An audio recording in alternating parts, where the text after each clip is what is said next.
All right, what's going on, guys? Hit one if you can hear me. Another day in paradise. This is a Mulatto community service. Hit one if you can hear me. Want to make sure my audio is good. Nothing's tripping. There's no glitches. Everything is going good.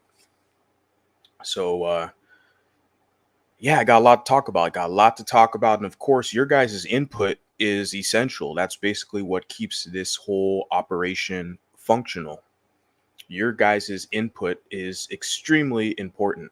And I really appreciate you guys staying engaged in the discussion, adding your input, and of course, helping me learn as well. Like I said, with this whole social media endeavor, this kind of experiment that I have going on, like the past almost 2 years now, the whole purpose for me was is I want to learn. Like I approached this as I'm basically a student. I'm young enough to where it's like, look, I'm continuously learning. I want to learn. I want to learn in what I've already, the knowledge I've acquired, what I've learned. I want to then, of course, pass it down and pass it on and share it with the public. And I really like what I have going on so far. I really like what I've developed here. And so, as I've stated with the title, this is a community service, essentially, Mulatto community service. And all of you guys are involved in this. My listeners, even my detractors as well. I will drop the link. So if you guys want to add any input or give some commentary, etc., you will have that opportunity to do so. But I got a couple things I want to talk about. First off, I'm going to start off with something that the Not Like Us, Kendrick Lamar's diss track that a lot of the Afrocentrics are like bumping. They're like, yeah, this is our jam, right? Not Like Us. And shout out to DC. DC actually brought it to my attention that Charlatan the Fraud was, mocking biracials, talking about how Kendrick Lamar is going to have a Juneteenth barbecue or like a concert. I guess I could say a Juneteenth concert barbecue, which is coming up. I think it's June 19th. So right now it's June 14th, 2024. So in like 5 days or whatever, they're going to have like a Afrocentric or African American celebration for Juneteenth, right? And Kendrick Lamar is going to host a concert in LA, I think in Inglewood or whatever, in LA somewhere. And DC brought it to my attention that Charlatan the Fraud made a dig at biracials, talking about Not Like Us, which we've already all understood. That the whole Not Like Us, that song, it's for the dark-skinned blacks to celebrate the fact that they're dark-skinned and they're monoracial. And they're taking a dig at all biracials. And they're using Drake as a proxy. Now, they'll try to act stupid and play stupid. That's what they're kind of good at. They're professionals at that. And I'm going to show you proof as well in one of the shorts that I uploaded with Angry Man, who's a light-skinned guy. And I had all these comments, in that short clip where all these people are like, it's not because Drake is biracial. Not Like Us is because Drake is Canadian. Not Like Us is because Drake doesn't understand the culture. See, they love to play dumb with you mulattoes. I love it. And a lot of you mulattoes love to play dumb right along with them. But then you got a guy like me, a straight shooter, calling a spade, very assertive. And I tend to ruffle feathers, which is a good thing. It's a good thing. This is why you kind of see the attention, the growth, and but the engagement is the main thing that I am excited to see. So yeah, shout out to DC. Let me get right into this because this is going to be some good stuff. What we got here? She brought it to my attention about like a week ago or so, a couple weeks ago. It's like interesting.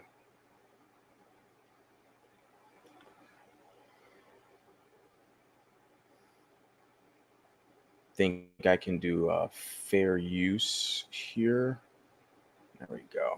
Fair use. There you go. Fair use. Yeah. This is Breakfast Shlubs. I call them the Breakfast Shlubs, Breakfast Club, whatever.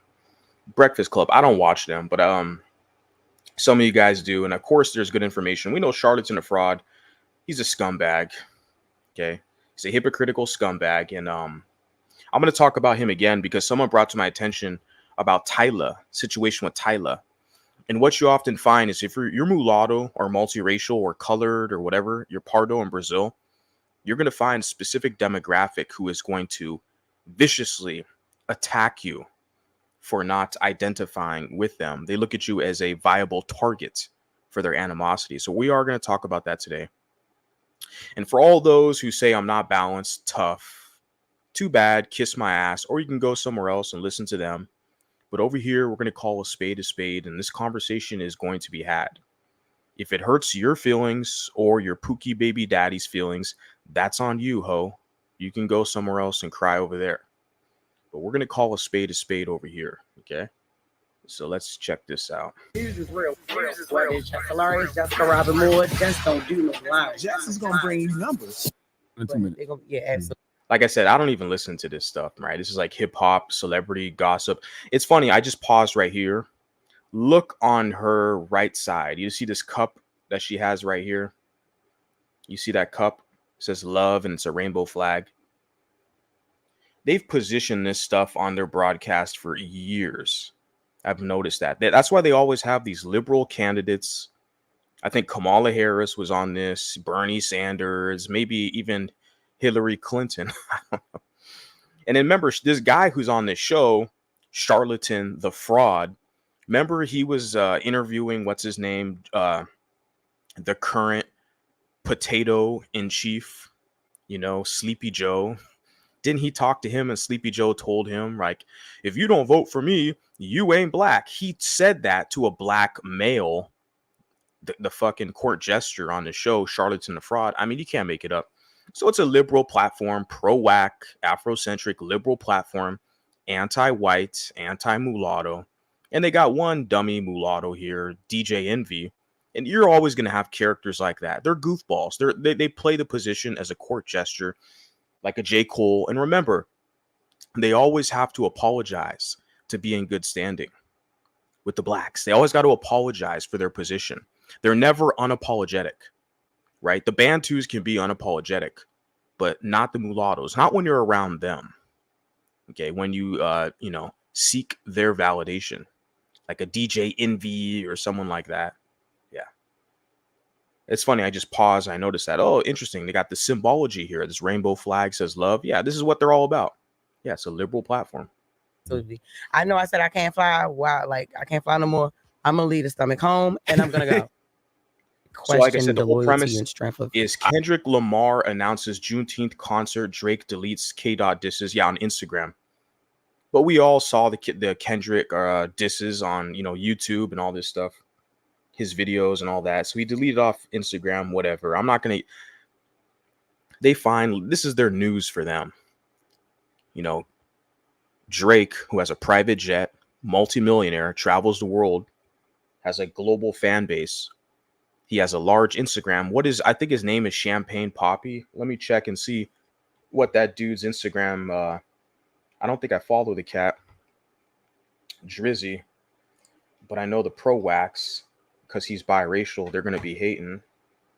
Let's see what his following is. I know it's Champagne Poppy. He's got 146 million followers on IG. That's Drake. Now let's look at little Kenny, little pro whack spousal abuser. He's got 15 million fucking followers on Instagram. Not even comparable. We just add the followers up. And we know with like Instagram, it's, yeah. So it's like, it's not even comparable. The type of reach where Drake Champagne Poppy has 100 plus million, 140, whatever. I just saw the number, a million followers on IG. Let me go back. I want to get the accurate. 146 million followers Drake has on Instagram versus Kendrick has like 15 million.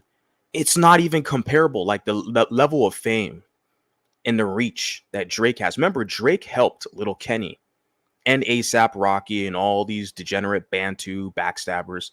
Drake helped all them out get their careers popping a decade ago. And now they're turning on him because they're not at the level they want to be. And they see him ascending to the top. No good deed goes unpunished. The mulattoes, eventually they'll learn. I mean, if they listen to me, they'll learn. But using Drake as a case study, they'll figure it out.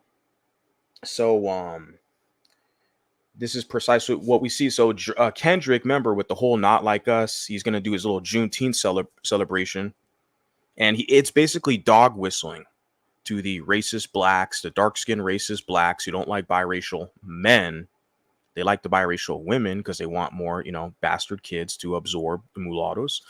So they don't like the biracial men. So, of course, Kendrick's married to a mixed race woman, but he doesn't like the mixed race men. And there's other people who pointed it out, like the rapper Cameron and other people. They pointed it out. Like, this doesn't make, how hypocritical are you people? So Kendrick Lamar announces Juneteenth concert, right? I just pointed out the whole thing about Drake deletes K-Dot disses on IG. Drake's IG, he has over 130 million followers more than Little Kendrick has. So it's like, okay, so he had some diss tracks. He won the battle. That's why it's like they had to go so deep with these like PDF file allegations to destroy the man. That's how they roll in their community with the savages in Blackistan. That's how bad it is. They result to savagery. They'll attack you or they'll smear you. They'll expose you and slander campaigns. That's really all they have for you. They tried it with Drake, but it's really ineffective. The man will become more successful after all of this, as all of us will. If you can just survive being around these savages, you're just going to be better and stronger, period. And so, yeah, he has over 130 million with an M followers than Kendrick. So because he deleted his little diss tracks, his catalog is so much more substantial with all his hit tracks. He has all these hit tracks. I remember from like a decade ago, Drake, like I said, I'm not even the biggest Drake fan. I said this on my other stream where like, I think my favorite MC, I would probably say is Brother Lynch Hung from the West Coast, from Sacramento. I would say lyrically, as far as his flow and style, he's probably would be like my favorite MC rapper. Yeah. So Drake, but he has a lot of tracks. Like I like his song Energy, He's got a lot of tracks, a lot of classics. Kendrick doesn't have that much. Like, it's not comparable. That's why they're trying to basically downplay Drake and say, oh, he got ghostwriters. He's paying other people to write it. See, you see everything they can do to discredit the man. The fact is they could never beat the man. The biracial man is stepping on all the Bantus. And so they have to do everything they can to, BBL Drizzy talking about he's getting plastic surgery and they're doing all the PDF file smears. They're doing everything they can. They even had a dark-skinned Bantu goon go over to Drake's mansion in Toronto and try to shoot up the place. This is how they operate to try to eliminate their competition. The mulattoes are so powerful and so strong that they have to go through all these extra measures to try to destroy you. Right? No good deed goes unpunished. If they want something, they have to pay. So let's watch this clip. It's about Kendrick Lamar, Juneteenth concert. Listen to this dig that charlatan da fraud tries to make on Drake. Remember what they told you? Oh, Not Like Us is not because Drake is biracial. The Bantus always try to play fucking stupid with you mulattoes. And a lot of you mulattoes are punks, suckers. You fall for it. They're trying to tell you, oh, Not Like Us is because, Drake is from Canada. Wink, wink, nod, nod. Drake is from Canada. He's not part of the culture, the slavery culture, the pro-whack culture, even though Drake, I already shared evidence. His father, his uncle, they're musicians. They taught him the African American music growing up as a child. Listen to this. Because the more you guys listen to me, you're going to get pissed off and go whine and cry to your white massa like you always do. So listen to them talk. Listen to your court jester clowns, your entertainment class. Listen to them. Drake's crew. Let me tell you something, man. Juneteenth at the Forum in LA. Kendrick Lamar performing Not Like Us for the first time. That's God, bro. That's one of those things that you might have to get on a flight to go see. If you can get tickets. I'm sure it's probably sold out by now. Listen, that shit takes on sell them all, right? And just this is a key thing to remember, to understand. He's saying, oh, Not Like Us, first time performing Not Like Us. Oh, that's going to be epic.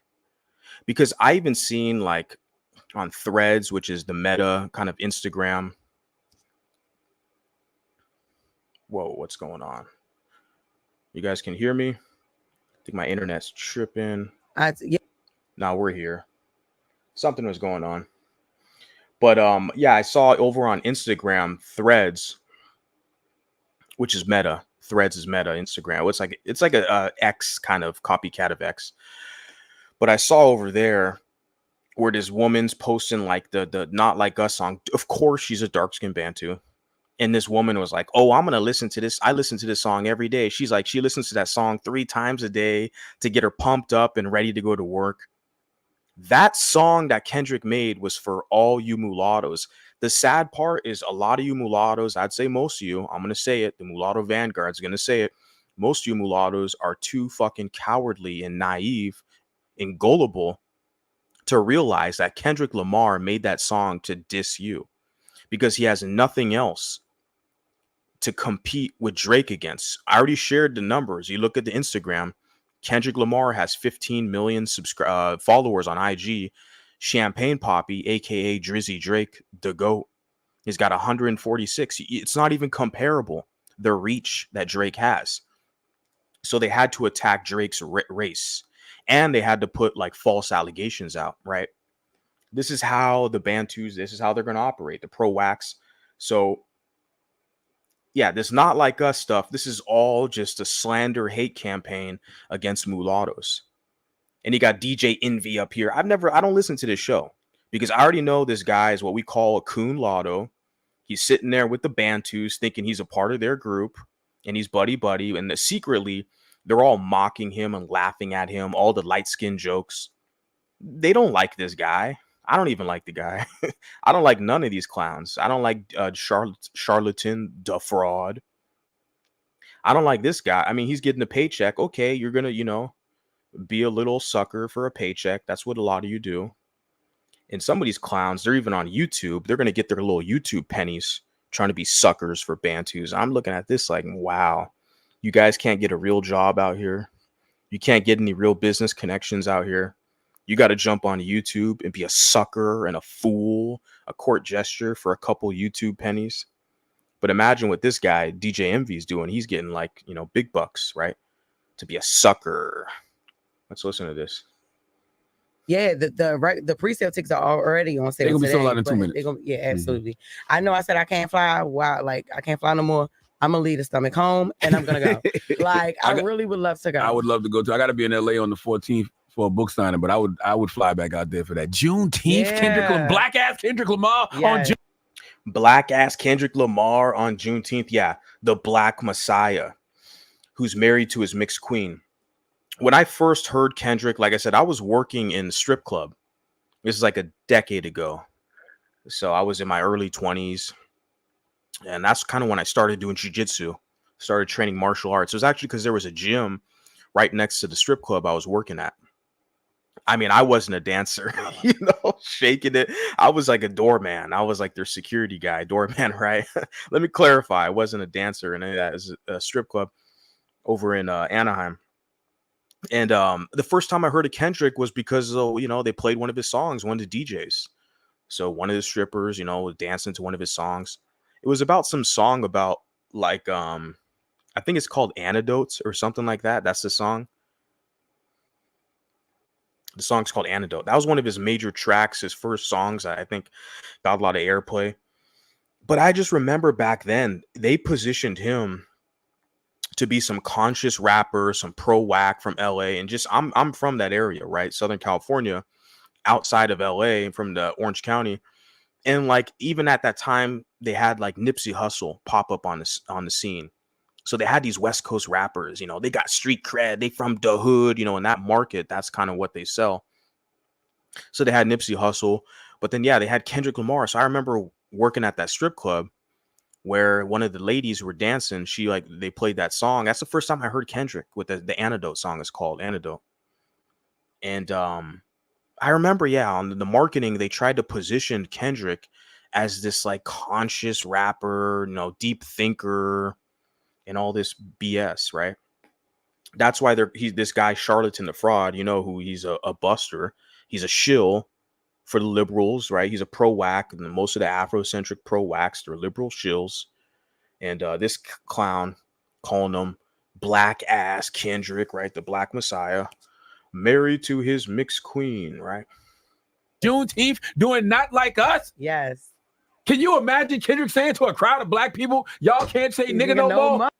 Yeah, remember that? And Kendrick, there's a video I could share in the future. You guys probably seen it, where Kendrick Lamar, one of his concerts, this was a while ago too. This was several years ago, because there's a lot of stupid ass college educated, or not college educated, college level Gen Z white people, boys and girls, males and females, who think they're going to be down listening to this like savagery hip hop, right? So they want to be like, "Ooh, I want to know what the blacks are listening to. I want to know what's hip," just like their daddies and mommies did back in the 70s with the jazz, the bebop, and all that shit, right? So a lot of these naive Gen Z Caucasian males and females think they're gonna be down with the blacks and listen to Kendrick Lamar. They go to his concert, and Kendrick Lamar brought up some white girl, looked like a college age girl, right? And he was trying to like recite the lyrics of the song, and he like basically stopped her and like paused and hazed her, embarrassed her. Was like, "Oh, wait a second, you can't say the N-word," right? You guys remember that shit? I'm sitting there like, it's a lyric in your song. You people say it, but they want to police it. That's why I don't think Eminem says the N-word. I don't know, but he's making money. He's basically on top of all the Bantus. They serve him. And I don't, I don't get into the politics of hip hop, but I know these people. Okay, I'm half African American. I know these people. I've studied them long enough. This is how they are. They love white people. But with the N-word, they want to police it. That's the only type of control or influence they feel like they can have in society, right? And mulattoes are crucial to that, because you see now they're trying to tell the mulattoes, like with little Kenny, with his mixed race wife or fiance, they're not even married. He's trying to tell her, or no, excuse me, he's trying to tell Drake, you can't say the N-word, but he's married to like a mixed race woman. We're sitting there like, what the hell? You're going to tell the mixed race guy he can't see? That's how the Bantus, they want to basically outgroup the male competitor, but they'll have the gate open for the female. We all know the game. Not many of you are talking about it because you're pussy. We get it. We get it. A lot of you light-skinned saviors, you grew up with the Bantus getting punked, so you understand your position is to serve, be a subordinate. That's good for you, but that's not for me. That's not what I'm doing out here, okay? So if I got to be the bad guy, so be it, okay? I don't get punked out here. Oh. I don't know, man. Biracials, y'all might want to stay home for that one, man. Yeah. I don't know. That's June. You guys hear that? He said, "Oh, Juneteenth with all these blacks, and Juneteenth and Kendrick Lamar, not like us." And he's saying, biracials, y'all might want to stay home for that.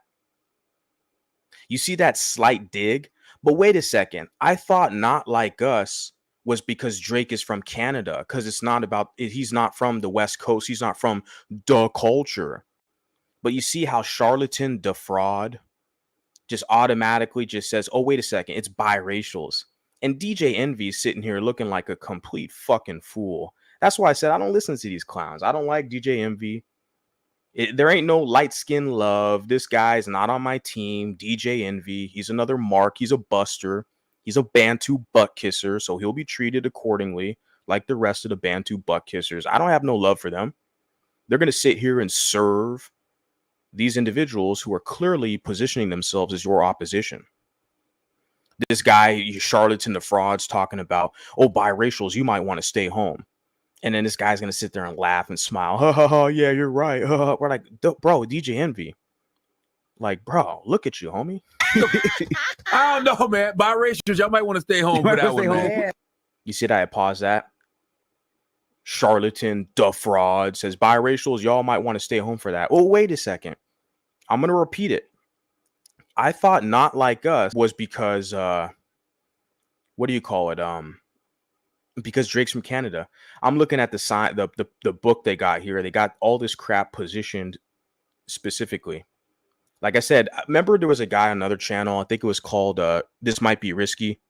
We have dark-skinned Bantus who are hating on the light-skinned men, but they like the light-skinned women, typical with them. And there was one light-skinned guy who was up there like, oh, I'm not light-skinned, I'm a killer. Some little light-skinned buster who basically had an issue with me because this is a year ago, because I put in the video, I did a reaction to their video. I was like, look at this light-skinned guy.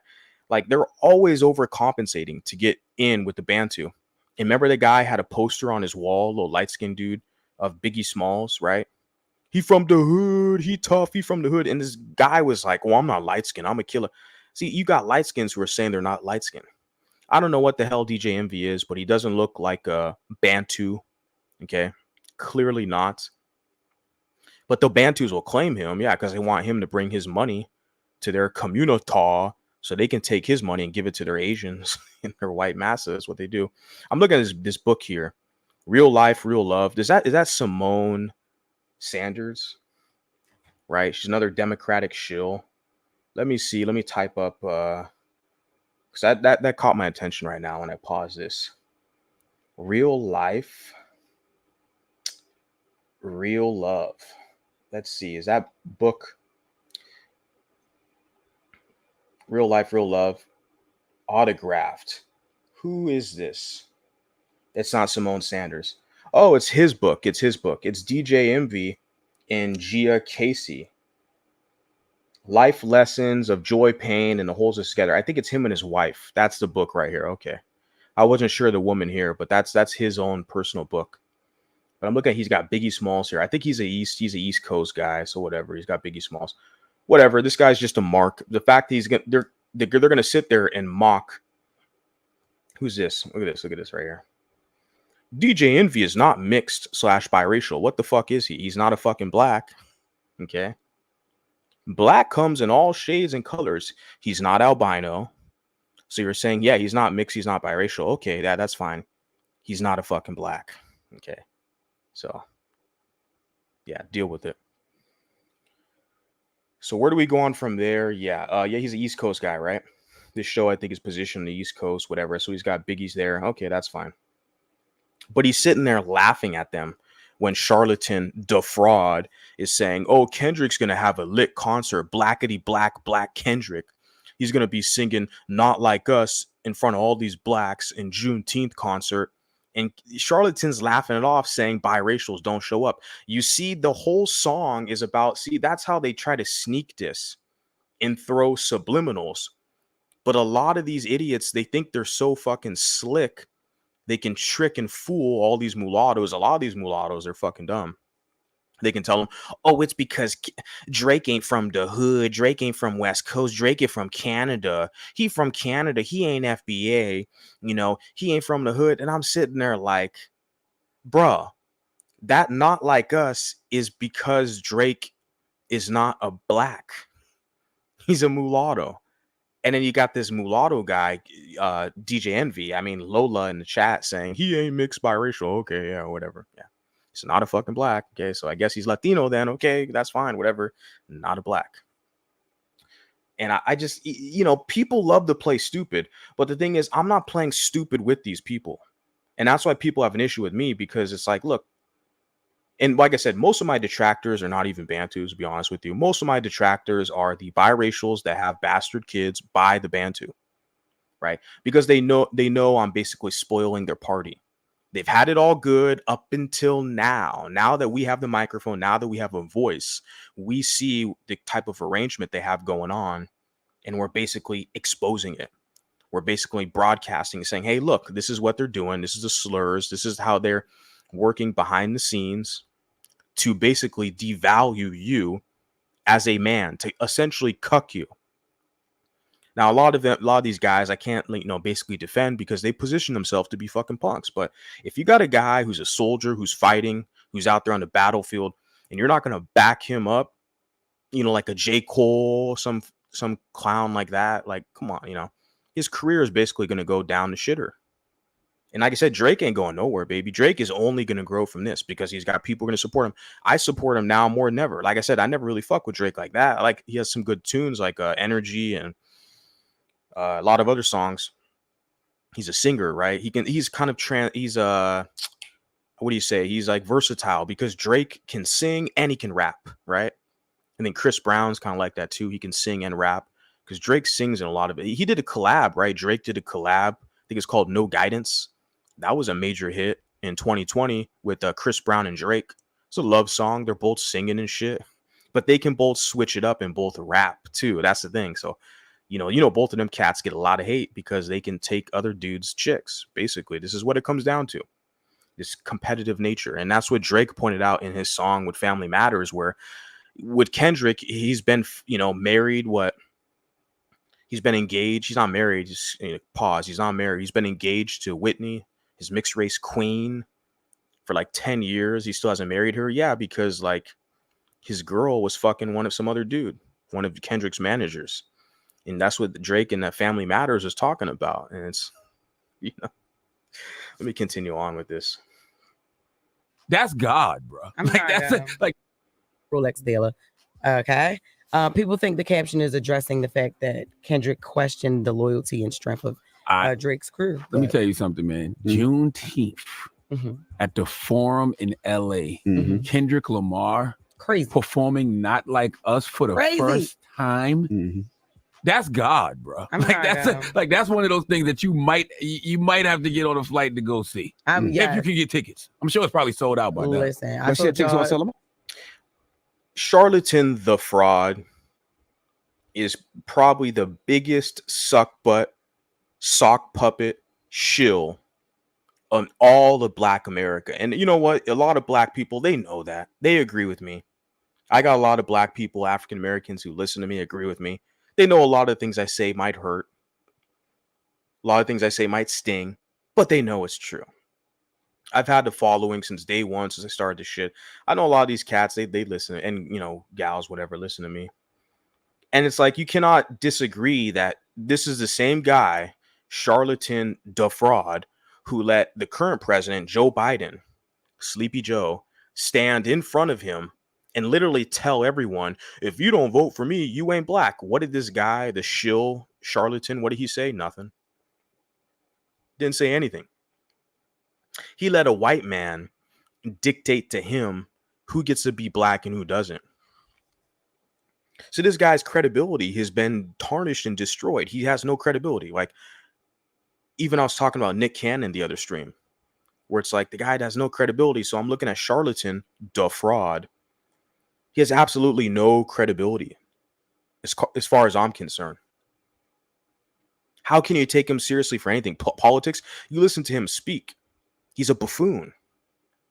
There's no information you can acquire by listening to this court gesture. Nothing. He's an entertainer, pseudo entertainer. He's not even good. He's not a rapper or anything, right? He's not like creating art. He's critiquing other artists creating art. And remember, this clown doesn't like Drake. He's never liked Drake from the beginning. I already shared a video in one of my other videos where it was DMX. DMX, they were in an interview with Charlatan the Fraud and DMX. DMX was saying how he doesn't like Drake. What's typical? DMX, his name, D, dark, M, man, X, unknown. X is a symbol for unknown, right? Kind of variable. So DMX, dark man, unknown, right? And we know what's up with him, right? He ain't around anymore. All that hate, the hate from mulattoes got to him. And that's the thing. They were both together, like clowning and laughing at Drake, saying how they didn't like Drake. So this Charlatan the Fraud is never like Drake because he's a mulatto who's rising to the top. These people secretly work against you. See, it's funny how they got DJ Envy here. This guy's such a buster and a clown. I can't respect him. He's a mark. He thinks he's like, oh, cool with them, with the culture, the hood. They don't look like you. Look at DJ Envy. Light skin. He got Lola Mora who's saying, oh, he ain't mixed or biracial. I don't give a damn. He ain't like these blacks. Doesn't look like charlatan. Completely opposite phenotype. And people are not gonna like me saying that. Too fucking bad. Post a comment. Tell me why I'm wrong. I'll drop the link later for you people as well. But I laugh at that. It's like you got DJ Envy thinks he's safe. He's a safe mulatto, right? In the culture, they're going to give him the Drake treatment eventually. Because Drake thought that too. Drake thought he was cool. He's got a black American dad, you know, who taught him music, growing up and music and all this stuff. And they let him know in a quick second, you not like us. And then you got this fraudster. I know I kind of went a little long-winded with this one little short video, but this is essential, guys, because I'm trying to wake up my audience. Not only, I got a lot of you supporters up in the house. The people who support me, who like me, ride with me, fuck with me, however you want to put it. The mulattoes and the mulattas, they dig it. They like my content. I got Briella in the house and KMC and Val, other people, right? You guys, the men and women, you guys rock with this. You know it's true. But I do have a lot of cloud watchers and hate watchers who are like, the mulatto vanguard. I don't like this guy. And it's like, you know it's true. Like, you look at this charlatan, the fraud, and people try to play dumb with you. Not like us isn't because he's biracial.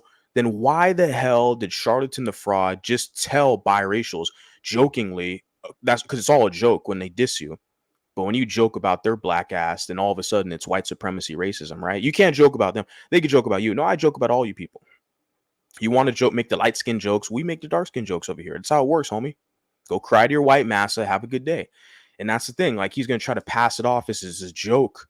The biracials, you might want to just stay home, right? And I'm sitting there like, wait, what? I thought Not Like Us was because Drake is not a part of the culture.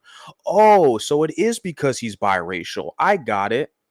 And yet little Kendrick Lamar from the hood, he's married to a mixed woman. Oh, okay, I got it. So that's how you hypocrites roll. I got it. Yeah. And this is why you're in the position you are in this society. I got it.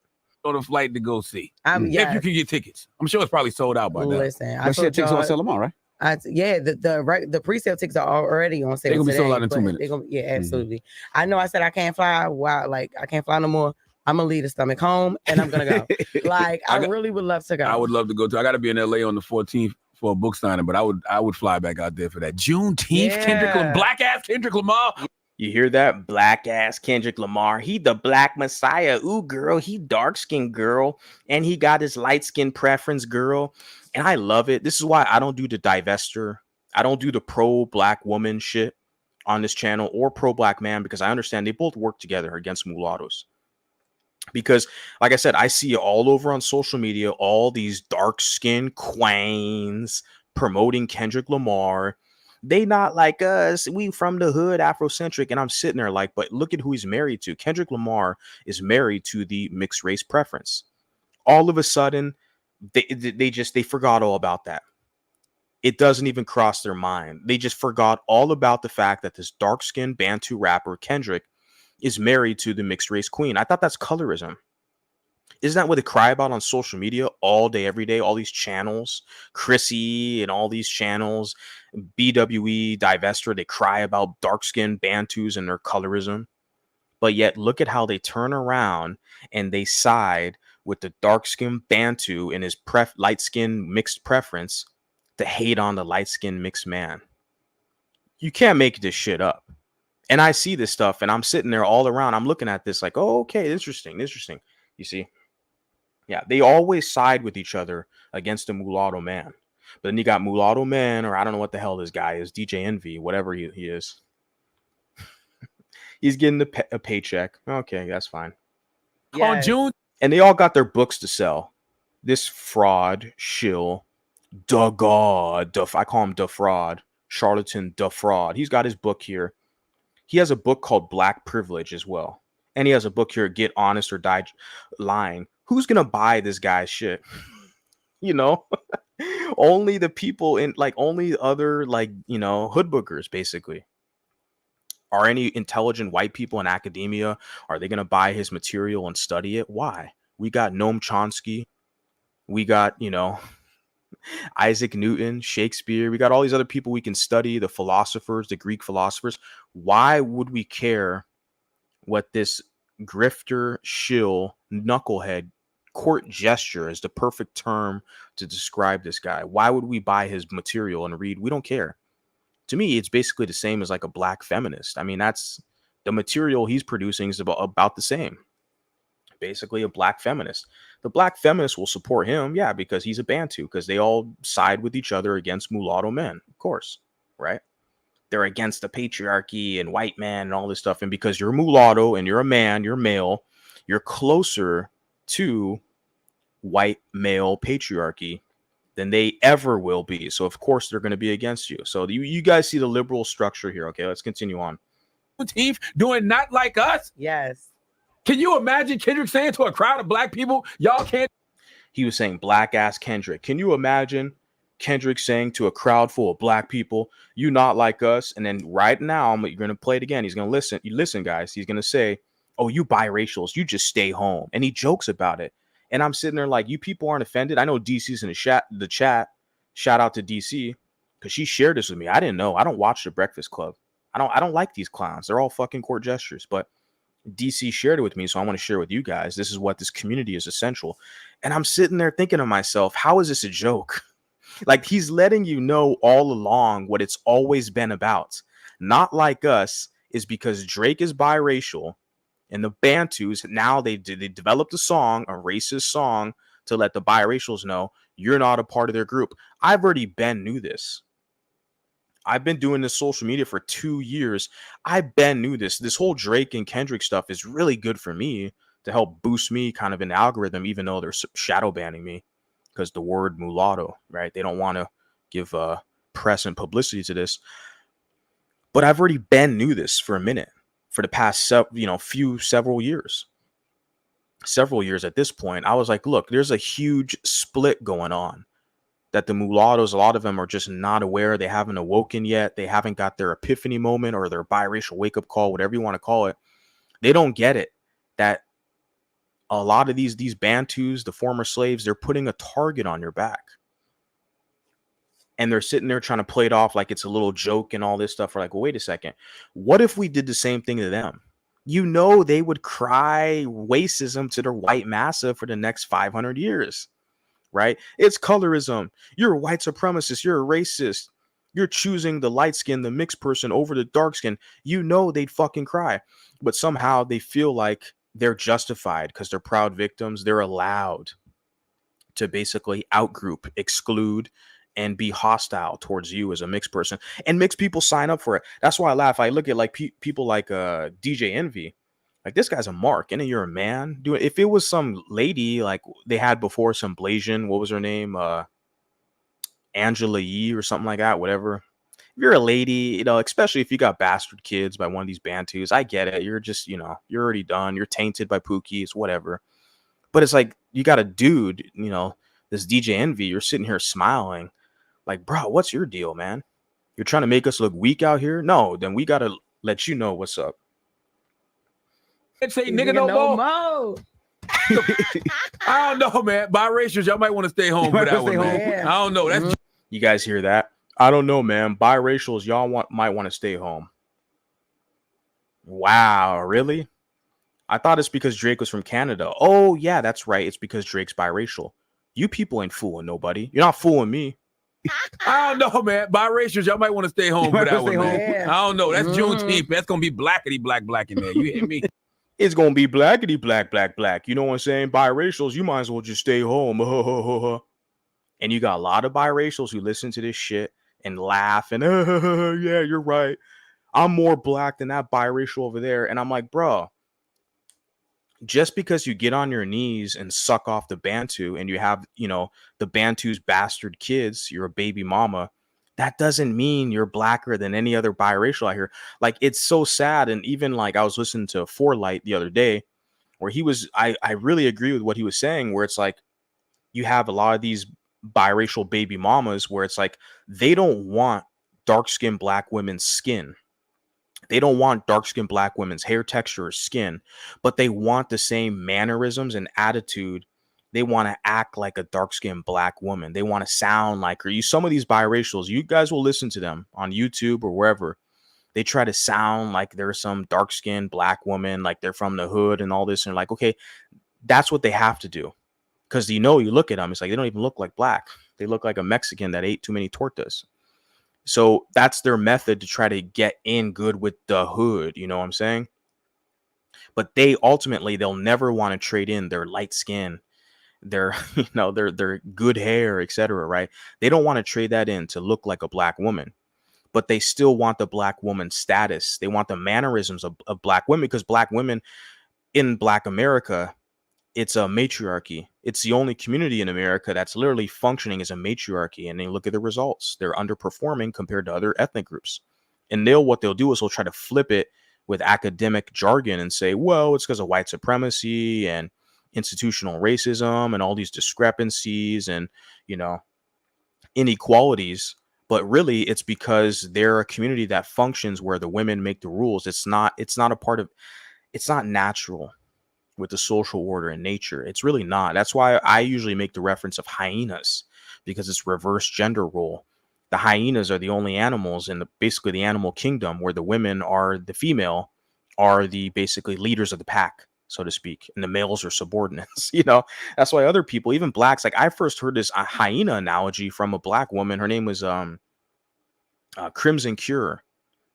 She's like in a black manosphere space, and people can say whatever they want about her, but I first heard that analogy with her because it's a perfect analogy, because it's reverse gender roles. And we see that in Black America, where it's like the women, most of your politicians, your 75+% out of wedlock birth rate, the single parent households led by women. So it's like they're literally the administrators, the guardians of the culture in that group. And of course, I bring it back to look at the results, right? Look at the results. So you have biracial women who want to act, they want to have that power. They want to feel like they have a sense of power, but their baby mama is like, come on, who's going to take you seriously? You failed with men. You've showed the world your failure with men. Like, and then they have the nerve to say something about like, they want to, let me just continue on because it's like, I can do a whole nother stream on that. Wow, good. Hopefully we do get there. We're able to go and see that. Adrian Bronner threatens opponent. So Adrian Bronner is set to fight Blair Cobbs on June 7th, actually tomorrow, at the Seminole Hard Rock Hotel and Casino in Florida. And they did their final press conference before the fight. Things got crazy. Oh, don't play no games, because my got guns with them, bro. And I'm dead. Adrian Bronner is another degenerate Bantu boxer. And that's been his whole marketing strategy from day one. Okay. He's basically, this is what it is. And I think he got floored. I didn't follow his fight. I haven't followed this guy for years because he's already got embarrassed plenty of times. So like, what is there to say? It's serious, bro. And all I got to do is point and they gonna blow. And me and my we didn't already beat bodies and they still looking for me. And every charge been acquitted, my. So don't come up here playing. Don't make no false moves. I'm not playing. I'm not playing. I will smack the shit out you, my. So we gonna promote the fight, but just be respectful. Don't do no. I think he already got fucking whooped. He got stomped in that match, from my understanding.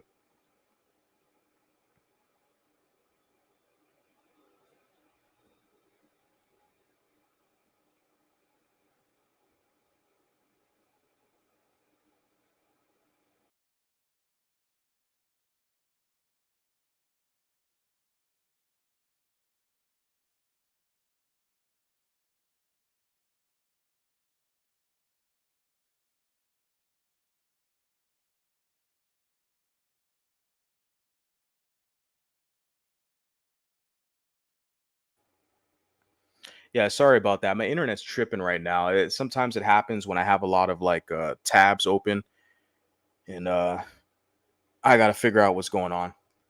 It could be the heat. It's getting hotter out here, so my internet kind of tends to trip. Apologize about that, but we're back in action. And yeah, Adrian Bonner, I don't follow that guy. No boxer. He got smoked a couple times anyways, but he's talking all that rough hood shit, and he still got floored. Anyway, I mean, I didn't follow I can double check and see what's up.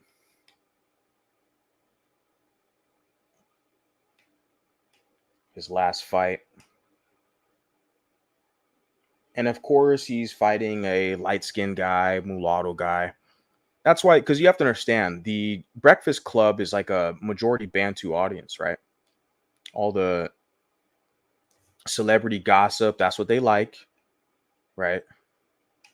And let me see what it is. Last fight. He's 34 years old. Did he lose his last fight? Yeah, he lost his fight and his tooth. It says he got a tooth knocked out, Adrian Bronner. He lost his last fight and he lost a tooth as well. Shit. You know? So, yeah, whatever. So, yeah, let's see what else we'll have to share with you guys. Let me get to some of your comments, actually. I want to let you guys know that I'm paying attention. Apologize, little technical difficulties. And, yeah.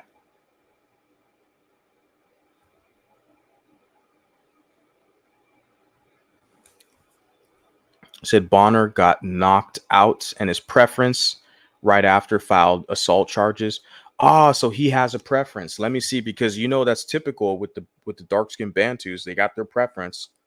You have to understand as well, I think you know this by now, KMC, is that the dark-skinned Bantu, they're going to always work beside their white massa to try to destroy you.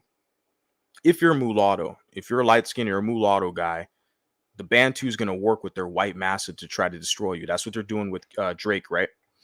But what they'll often do is they'll get their light-skinned mulatto preference to try to attack you, especially if she's a baby mama. If she doesn't have bastard kids by the Bantus, she's going to mind her own business, doing her business, making her money. She'll be just successful. What you'll often find is the ones who are the most vocal against you, they are basically the Pookie's leftovers. They have bastard kids by Pookie, and Pookie amplifies them and whispers in their ears and tells the biracial baby mama, hey, you see that biracial guy over there? He's too uppity. He's acting too, he's too sure of himself. He's too cocky or conceited. I had some baby mama on TikTok who was saying she likes mixed guys only physically. She's saying most of the mixed guys she's seen, they're conceited and they like white women. I'm like, bro, I like all women. Latina, Mexican, East Indian, Asian, Japanese, Korean, Caucasian, Black, Mulatto. I like all the women. Yeah, am I a little conceited? Yeah, a lot of us are, because we know what's up. We know our value in the marketplace. So, and she didn't like that. And she's a baby mama, of course. Like, that's what it is. Like, in the Bantus, they'll use their little bastard baby makers, their biracial baby mamas, as crash test dummies to try to attack the men. We're like, bro, you can't fucking stop us. Once the dudes figure it out and they start jocking their shit, like, you can't fucking stop us out here. But you guys try. I mean, okay, well, I can use you for content. Yeah. So his preference. So that's what it was. Let me check out. Yeah, his preference. Yeah, he's a dark-skinned Bantu. What do you expect, right? You said he the wife filed for yeah, and she's lighter than him. I can see a picture here, of course, typical. Yeah. She filed assault charges. Yeah, not surprised. Yeah. Okay. It's funny because, like you said, when when she gets the Diddy treatment, they're gonna turn to you now. You light-skinned guys, you gotta go defend her and protect her. You gotta, she's gonna get the Diddy treatment. You all know what that means, right? She's gonna get the Diddy treatment. Then they're gonna turn to you. Hey, save me. I've been clowning you and dissing you for years, talking about how you weak and light skinned, even though this dumb hooker is light skinned, right? But now she wants you to advocate for her. Yeah, okay. They're gatekeeping their music and sports. What I see, not real Black history, because if they did, they would have to accept the fact that we contributed to real Black history, quote unquote, the struggle. Yeah. Yeah. They try to gatekeep the music mainly, right?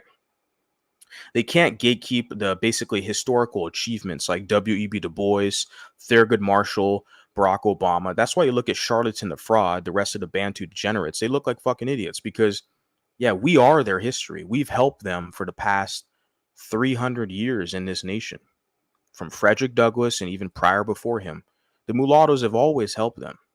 And what do you mulattoes have to show for it? You got a bunch of insults, little light skin jokes. Don't come to the cookout. Don't come to the Juneteenth concert because you biracial. That's what you biracials get. Okay? Because you don't want to get up here and blab your mouth and promote mulatto history. That's what you get.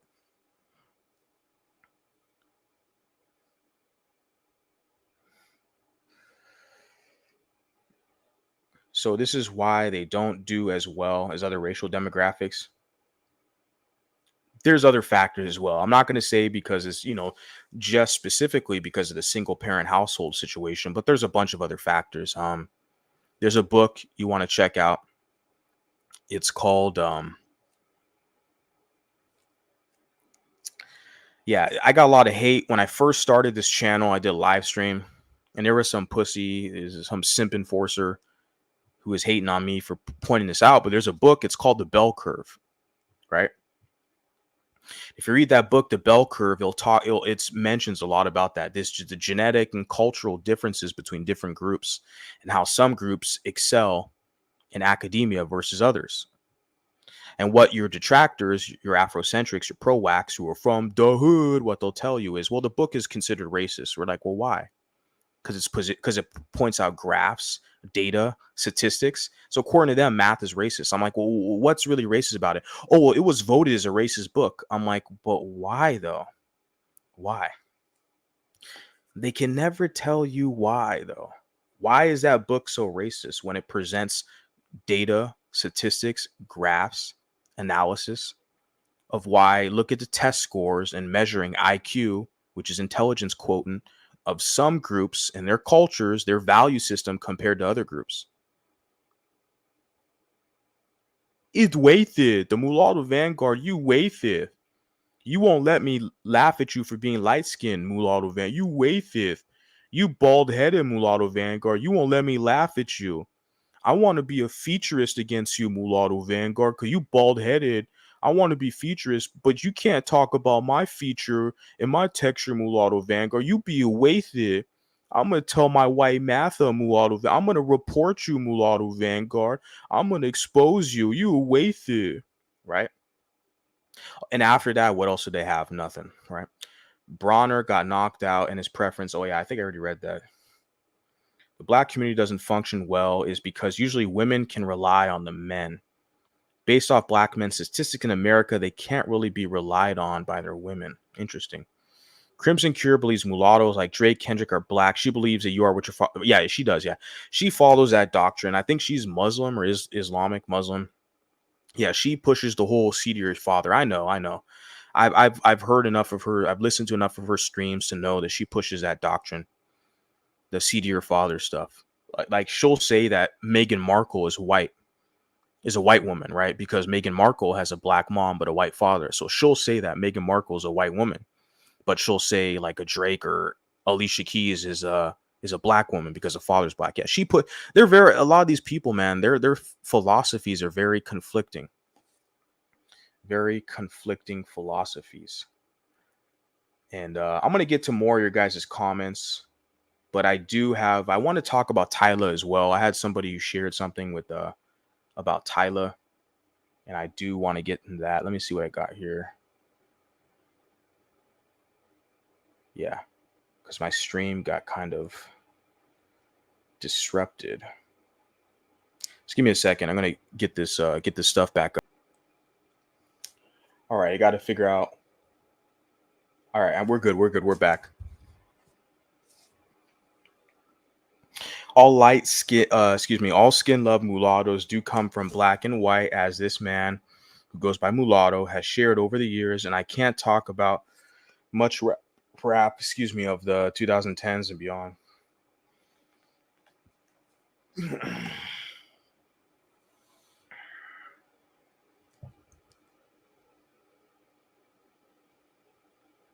Yeah. What does having more followers and another have anything to do with deleting a video? Why did he delete the video? That's the speculation. That's news to them. Why does it even matter? Drake, like he said, I saw a post where he's like, he's a GOAT. Why does it matter? He deleted the video. Like, we already saw the video. Who cares? He already floored Kendrick. The culture, they've already decided that Kendrick had to win. They've already decided before the whole beef started that Kendrick was going to win. This whole thing is about humbling the biracial man, the mulatto man, Drake, he's number one. That the followers, because there's a metric. That's why I said the bell curve. You have the IQ. We talk about how other communities perform versus others. Look at the businesses, the business acquisition, that academic excellence, the numbers, because they'll say math is racist, right? It was invented by them white folks. You know, dog is racist. You know, and back in ancient Kemet, you know, we were counting stones and sticks. You know what I'm saying, dog?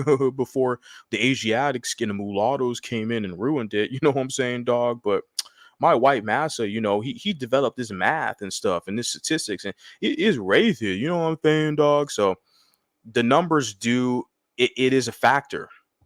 The followers, because it shows the reach that you have. Let's not play stupid and act dumb. We know for a fact.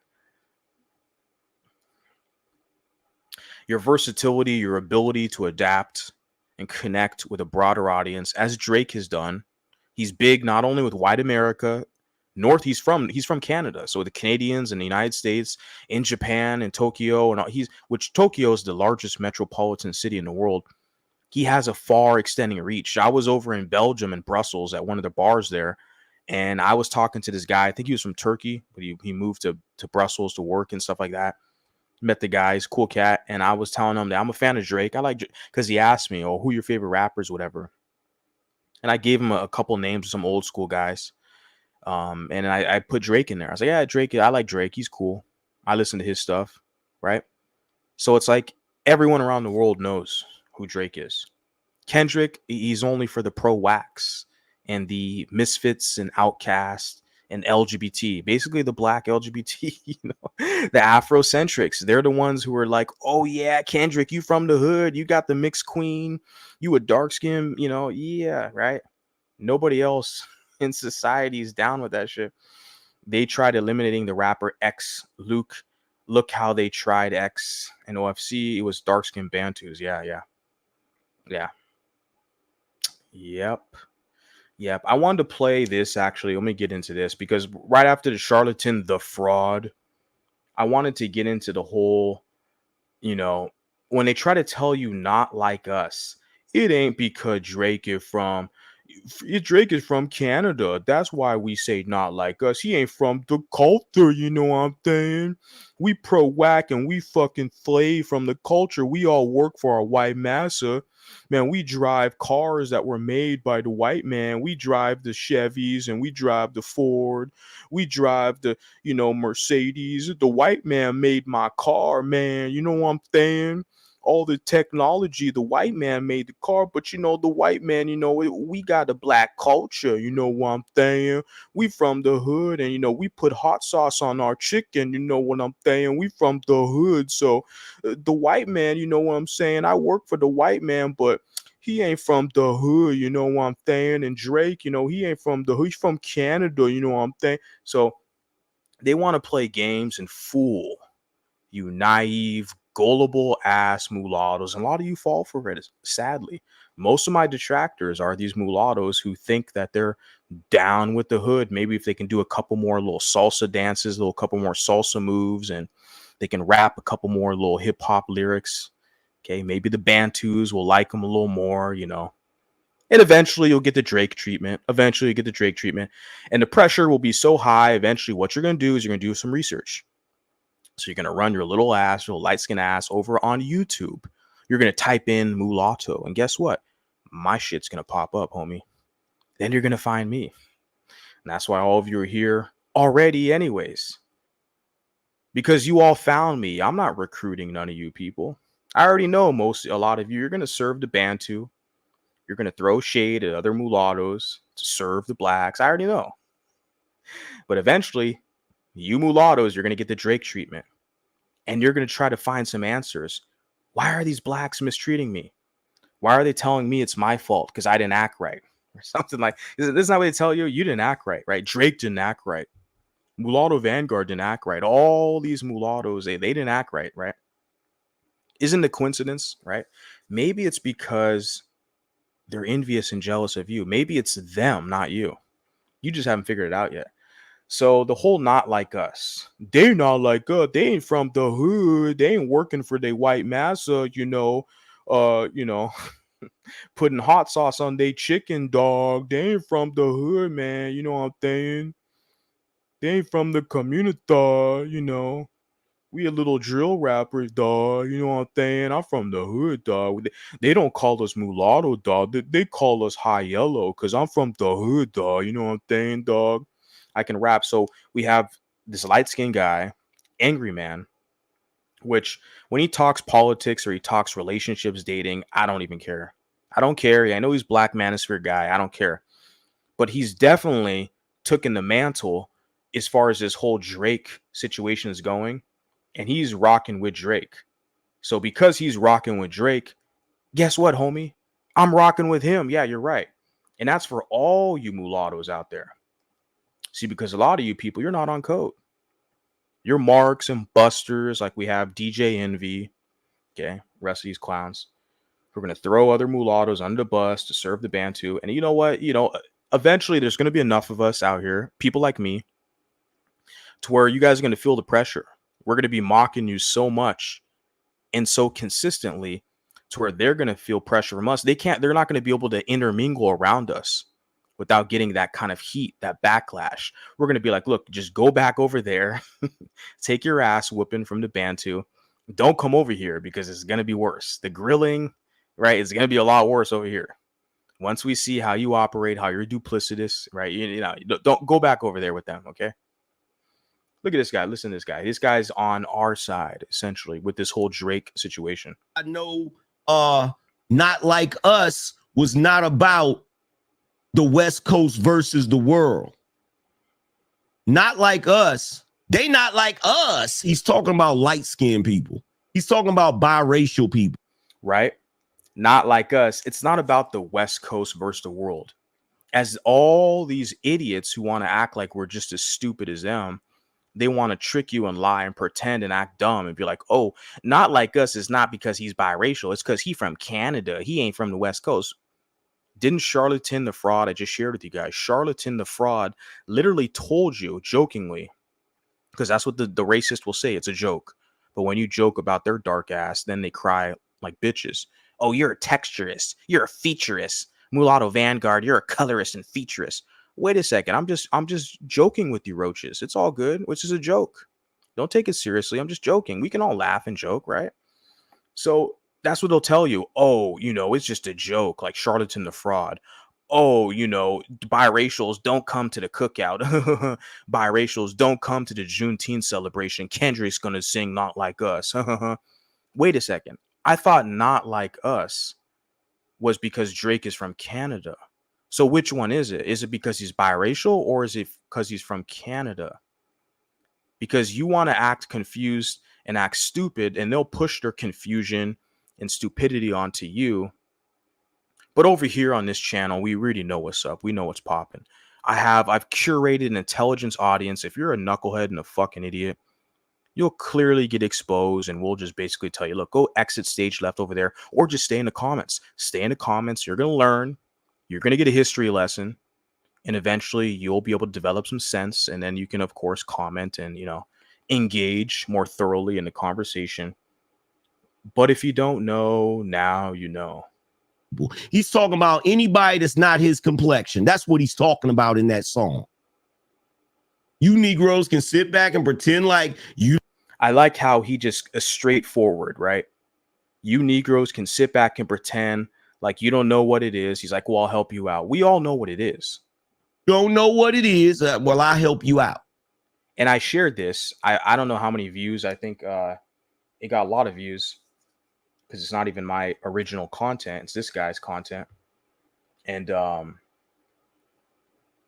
Angry Man. How many views? 1,500 views. 270 likes. So that's actually pretty good. That percentile is actually pretty good. 132 comments. So let's check out the comments. This is the main meat of the matter. Let's take a look at this. Let's take a look at this. Because all these knuckleheads who want to play stupid with all you people and you dumbass light-skinned mulattoes who are fucking punks and serfs and servants to the Bantus, you want to play stupid along with them. So I'm one guy. I gotta be the bad guy up here.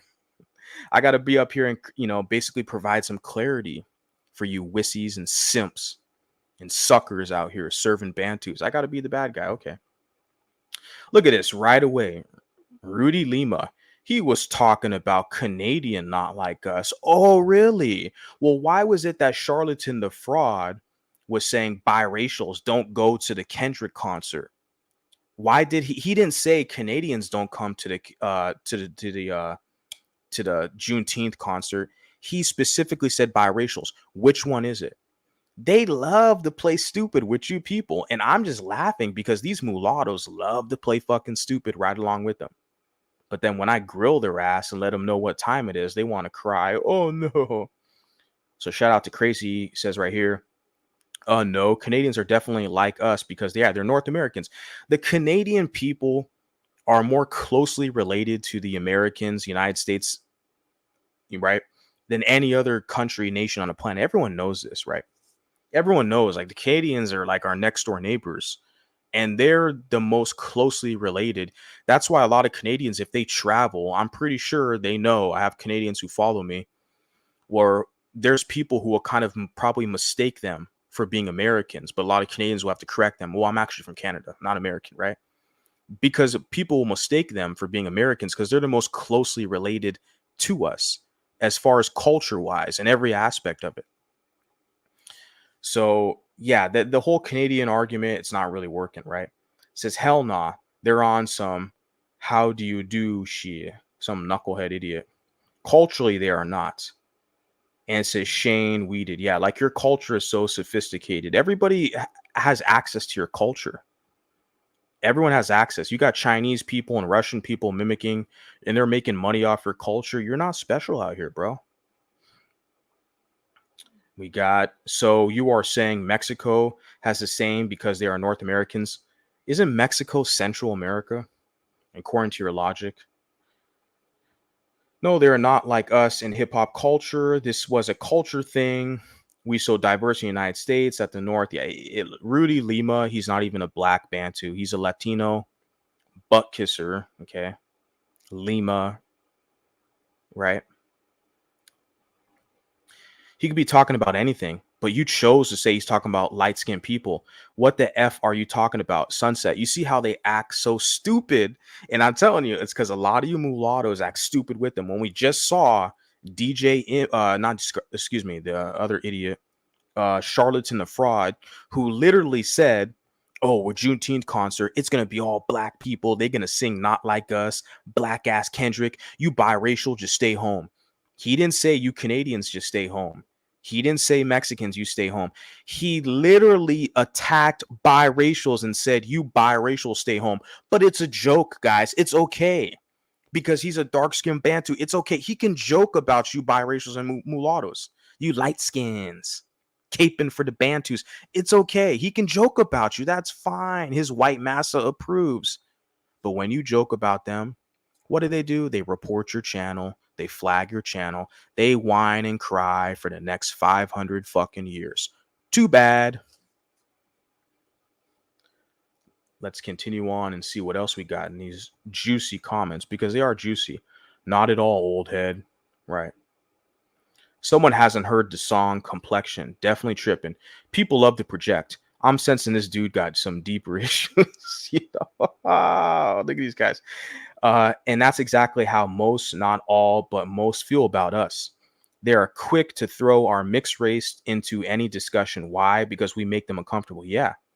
So we got a mulatto woman who understands what's up. We got a mulatto woman, or she's mixed race, I don't know, who understands what's cracking. We got 4Light here. I saw 4Light in the chat. Shout out to 4Light. So I'm going to make a live stream on this. So let's expose them. Why would a person that's 100% be jealous or comfortable of someone that's less than 50% of them? Get off your high horse. Yeah. D. Bruna. You know, your fake little confidence, you're not fooling anybody over here. You are speaking from an ignorant mindset. You don't see the videos that dark-skinned people have been saying about light-skinned people for a very long time now. It's really bad, bro. And I'm not even light-skinned myself. I see in your picture like you have a light-skinned girl. The things dark-skinned women have been saying of them. Right. Yeah, but Kendrick in They Not Like Us is 110% not about me. You see how I'm saying they play stupid, but Kendrick in They Not Like Us is 110% not about mixed people. It was all subliminals. It was all about mixed people. Why? I bring it back to their leader, Charlatan the Fraud, who he's like a spokesperson. He's a messenger for all these hip hop fucking goons and cronies, right? That's the platform they go to when these little rappers want to get big, they want to get promotion. They go to these, you know, shills, these Democrat shills. They go to the breakfast clubs, right?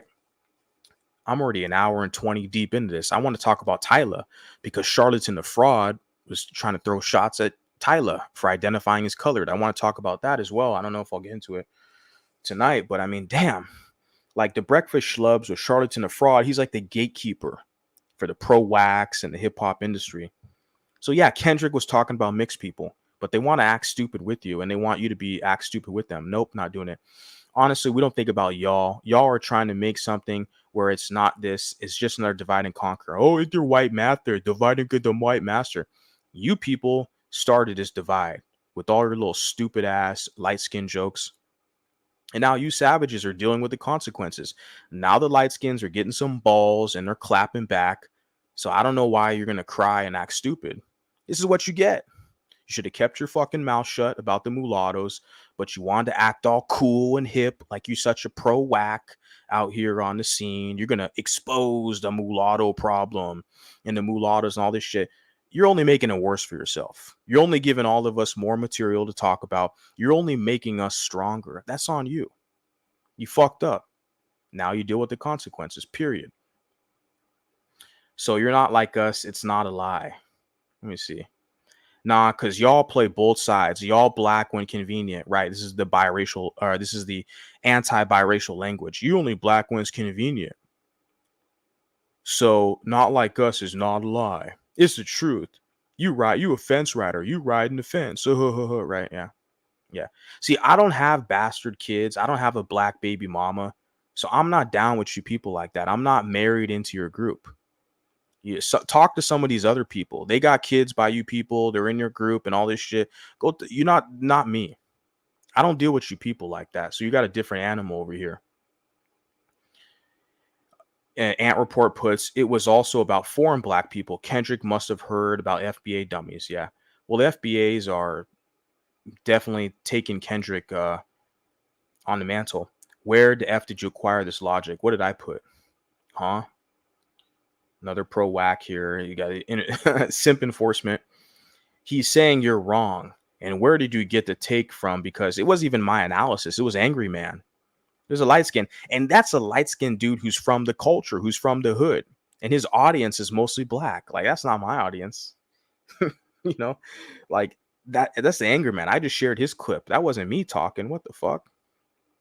I'll have worse shit to say. I'll hurt your feelings. You'll cry to your white massa when I'm done with you. Angry Man, that's another person.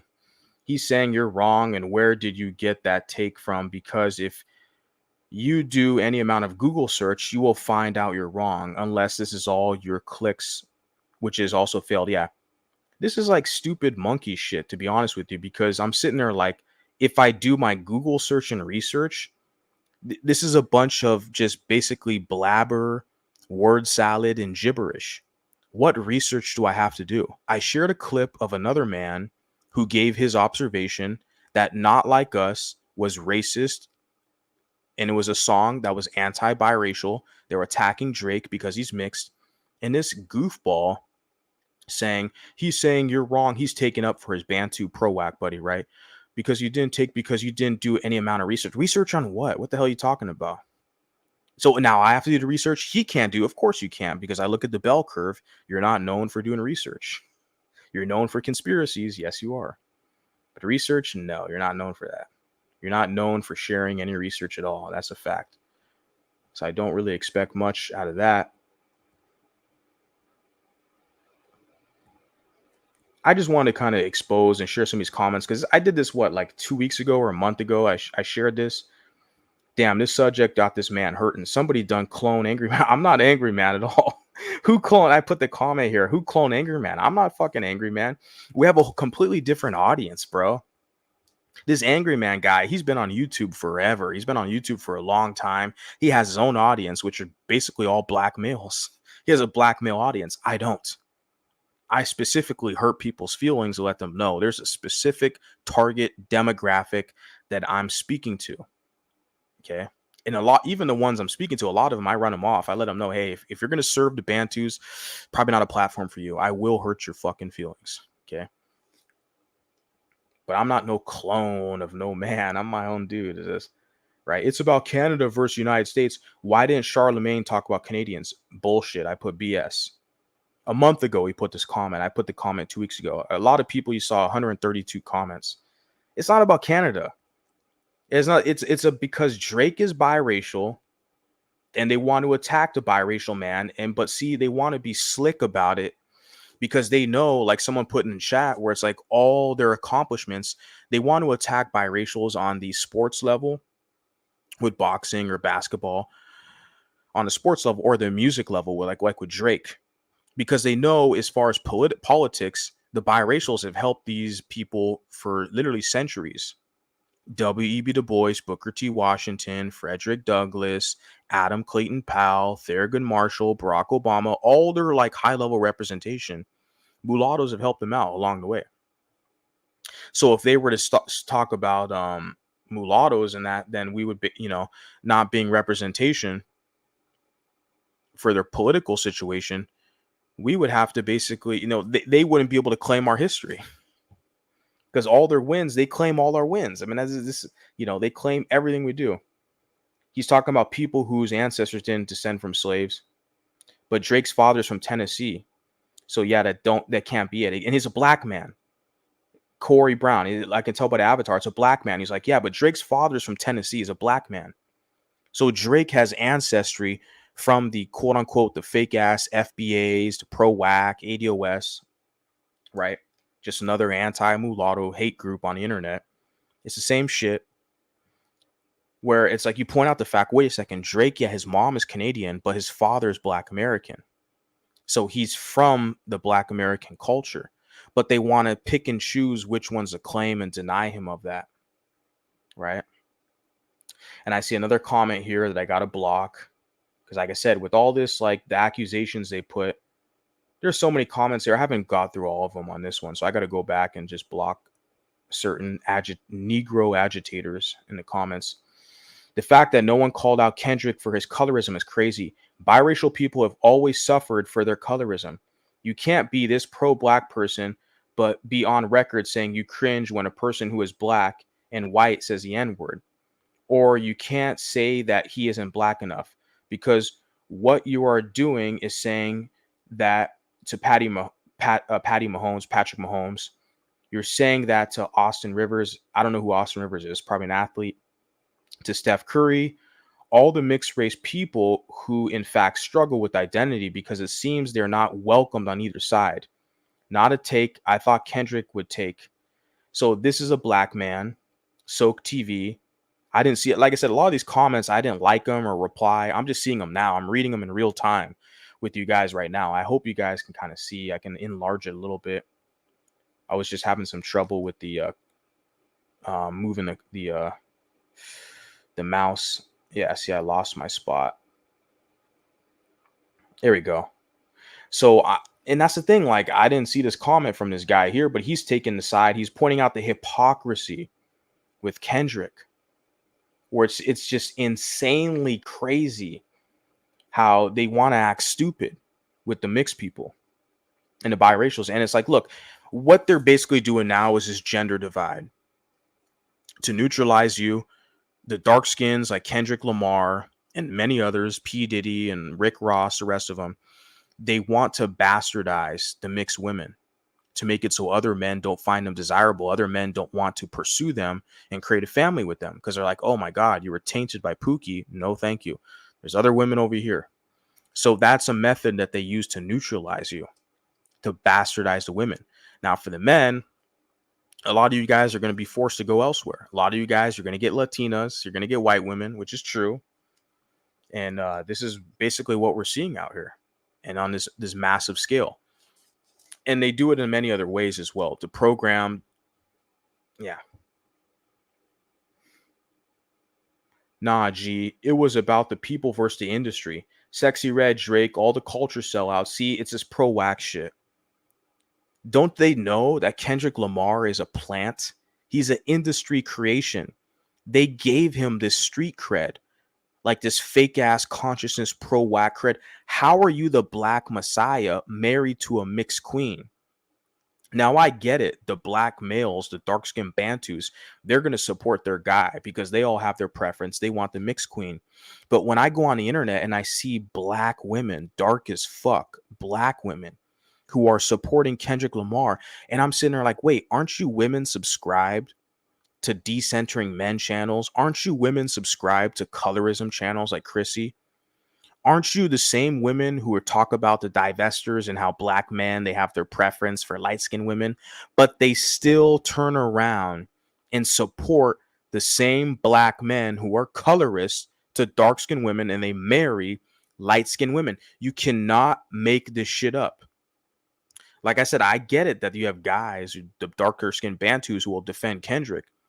But when I look on social media and I see women who are black, dark black women defending Kendrick, I'm sitting there like, man, this is a culture thing. This is in their group. Their racism and animosity towards mulattoes is so deep that they'll put all their gender differences aside, right? All the infighting they have in tribalism with the men and women, their gender war, they will put that to the side and they will team up to attack the mulatto man. And a lot of you mulattoes haven't got your wake-up call yet. And you probably won't at this point. If you're a millennial older, I don't even give a shit. If you haven't figured it out yet, I'm not wasting my time with you. I'm talking to these younger cats, to be honest with you, man. A lot of them on YouTube, most of my like supporters and stuff like that, they're all like millennials my age or Xers. But over on TikTok, I have a more wider audience and stuff. And it's just, look, if you're my age and older and you're still out here acting fucking stupid, serving Bantus, I'm not even going to fucking waste my time with you, man. You're going to waste my time, waste your time. Everyone's going to waste your time. And it's going to be a worthless kind of situation. The younger people that I'm seeing is they understand. They get it. The Z's, they have no choice. They basically had their backs pushed against the wall. They have to fully embrace mulatto-ness. Full stop. And this is where we're at now. So it says, this is this guy with the dreadlock, right? This is funny reach. I'm here for it. Yeah, you're here. Yeah, I'm not here to entertain you people. It's the other way around. You're here to entertain me. Fuck out of here. He's talking about black Americans in general. Kendrick was defending the culture. What culture? The culture of dark-skinned men getting mixed light-skinned women and talking shit about mixed and light-skinned men. That's the culture he's defending. Yeah, we all see it, bro. You ain't fooling nobody. Little Kenny was defending the pro-whack ghetto street culture, which is pro-dark skin and anti-biracial men. I got 3 likes. Look at that ratio. He got 4 likes. I got 3 likes. And I'm not liking my own shit out here, guys. I'm way past that, homie. You know, when I first started doing like uploading videos, I was kind of liking my comments, right? And liking my videos for the algorithm. I've been doing this for 2 years. I already have enough people that are going to listen to me. I can piss people off. I can be mean and say mean things. People are still going to listen. If you don't like it, fuck you. Go somewhere else and go listen to them. Okay. There's people who want to hear this. And so, yeah, I'm way past the liking my own comments and liking my own videos and all that crap. But the ratio is good. 4-1, right? He's talking about black Americans in general. Kendrick was defending the culture. What culture? And I'm sitting here like the culture, little Kenny, Kendrick Lamar is defending the pro-whack ghetto street culture, which is pro-dark-skinned men and anti-biracial men, period. That's the culture. And so, you know, this is the culture, guys. This burnt the F out. He's talking about the beef. Yeah, I'm kind of over the beef. It's good material for the channel. I could talk whatever. 100% wrong. He was talking about people who are outside of American hip-hop culture cosplaying as us. the Vlads, academics, the Fat Joes, Akons, and Drakes, whatever, bro.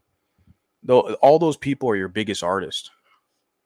No. He's talking about the righteous and unrighteous, evil and good, light and dark. You tried it with inner race war. Look, it's like I said, it's another dark-skinned Bantu woman supporting another dark-skinned Bantu man who doesn't even like he doesn't like women of his image. He has a mixed race, light-skinned woman, Kendrick, right? With good hair. This is a dark-skinned woman with dreadlocks and all this shit.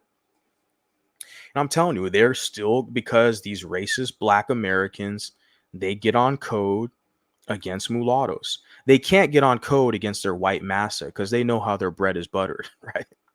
But what it is, because they look at you as a mulatto as being the closest thing to whiteness, because you're half white, essentially. If you're 50-50 or 60-40, whatever, you look quintessentially mulatto, you identify as mulatto. Someone like me or others, right? Drake, right? Who's proud of his mom, has his mom there. And that's the thing. So these racist Black Americans, they are trying to attack white people through you, the mulatto, because they can't get to their white massa and attack them, because their white massa will, cut off their power, cut off their food supply, their clean water. They'll basically be stuck in a jungle again, right? Or wherever they're at. So they want to attack you to get closer to their white massa. This is the game. And a lot of you guys, you want to be in that position. You're kind of stuck in the middle. I took a step back looking at the chessboard, like, okay, let me see exactly where I can advance myself. He says peanut gallery activities. Yeah. He's talking about the white record executives and white businessmen appropriating the culture. It's been that way since the inception. Was it Jerry Yella? Remember Jerry Yella with NWA back in the 80s? It's been that way since the inception of their genre, hip hop and jazz and blues, all the genres. It's always been that way with these record executives, right? And you talk about hip or rock and roll, you have like Chuck Berry and Little Richard, but you got guys like what's his name, Jerry Lewis and Chuck Berry and all these like rock and roll stars and all this crap. Like, it's always been that way in this country, in the music industry, where you've had these white record executives. So why now? Why the fuss now when your guy Kendrick is married to a woman who's literally half white? You people ain't fooling nobody out here, homie. And you can try. You put the comments out here. I'll just use you for content. You're not fooling nobody. Let's see what we got here. Says Nurk Daddy. It's like a black kid. His avatar was like a rainbow flag behind there. Where is the song that he mentioned light-skinned people? He's talking about OVO and Drake. So just this, Fruit Loop is trying to act stupid, whatever. He wasn't about light-skinned people. Yes, it was. Yeah, it's all about light-skinned people. But like what I'm showing with you guys in the comments, I'm not gonna get through all the comments, okay? I don't want to bore you guys, but the whole point is when I played the clip, because I'm already like an hour and a half, a little bit over, talking about this, when I shared Charlatan Da Fraud from the Breakfast Clubs, when he's talking about, Kendrick's going to have a concert in Juneteenth in LA, and he's going to play Not Like Us.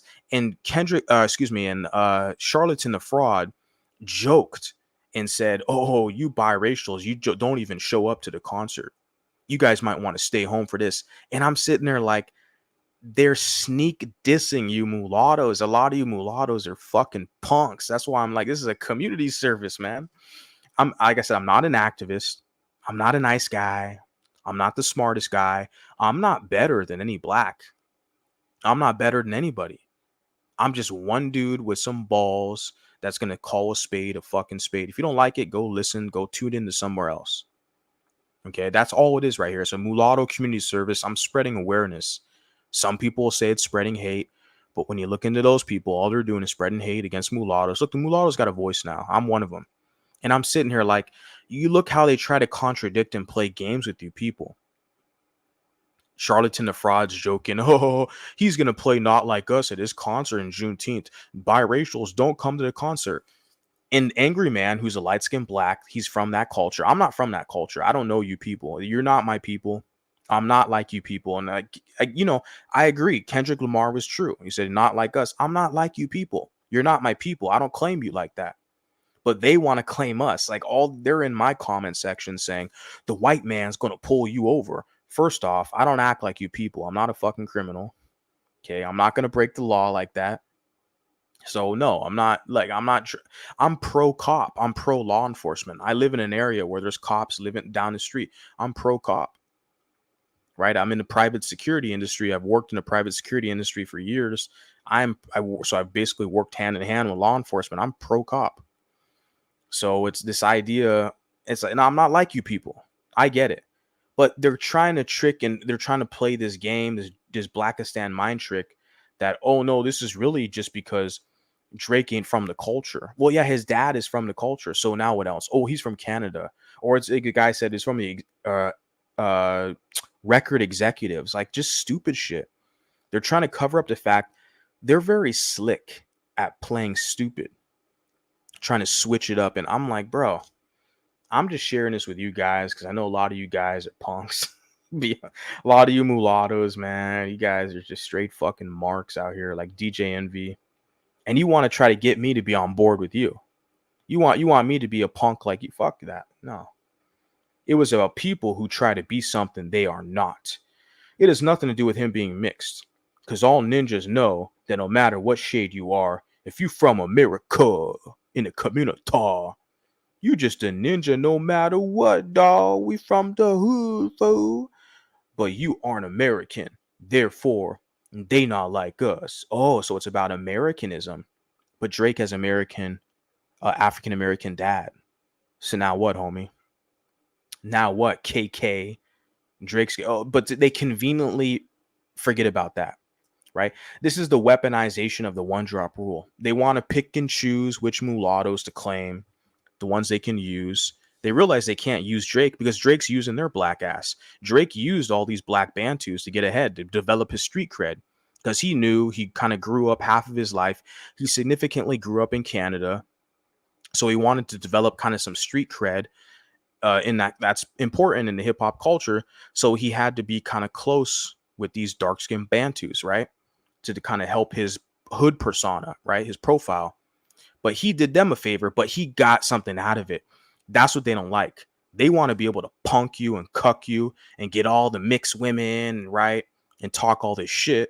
But when you reverse it, when you get all the black women and you punk their black ass and you're on top, then they have a problem with it. You guys see how that arrangement doesn't seem like it's, fair and balanced. It's not reciprocated. They want to have the advantages of claiming biracials and using biracials. But when the biracial, the mulatto, like Drake, when he does it to them, they want to whine and cry. You ain't from the culture, right? So they're going to outgroup him.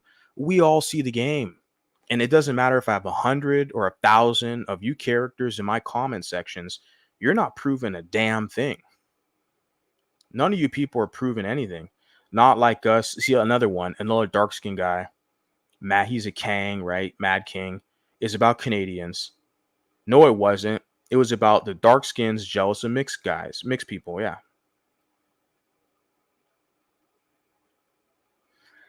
So there's a lot of comments there, guys.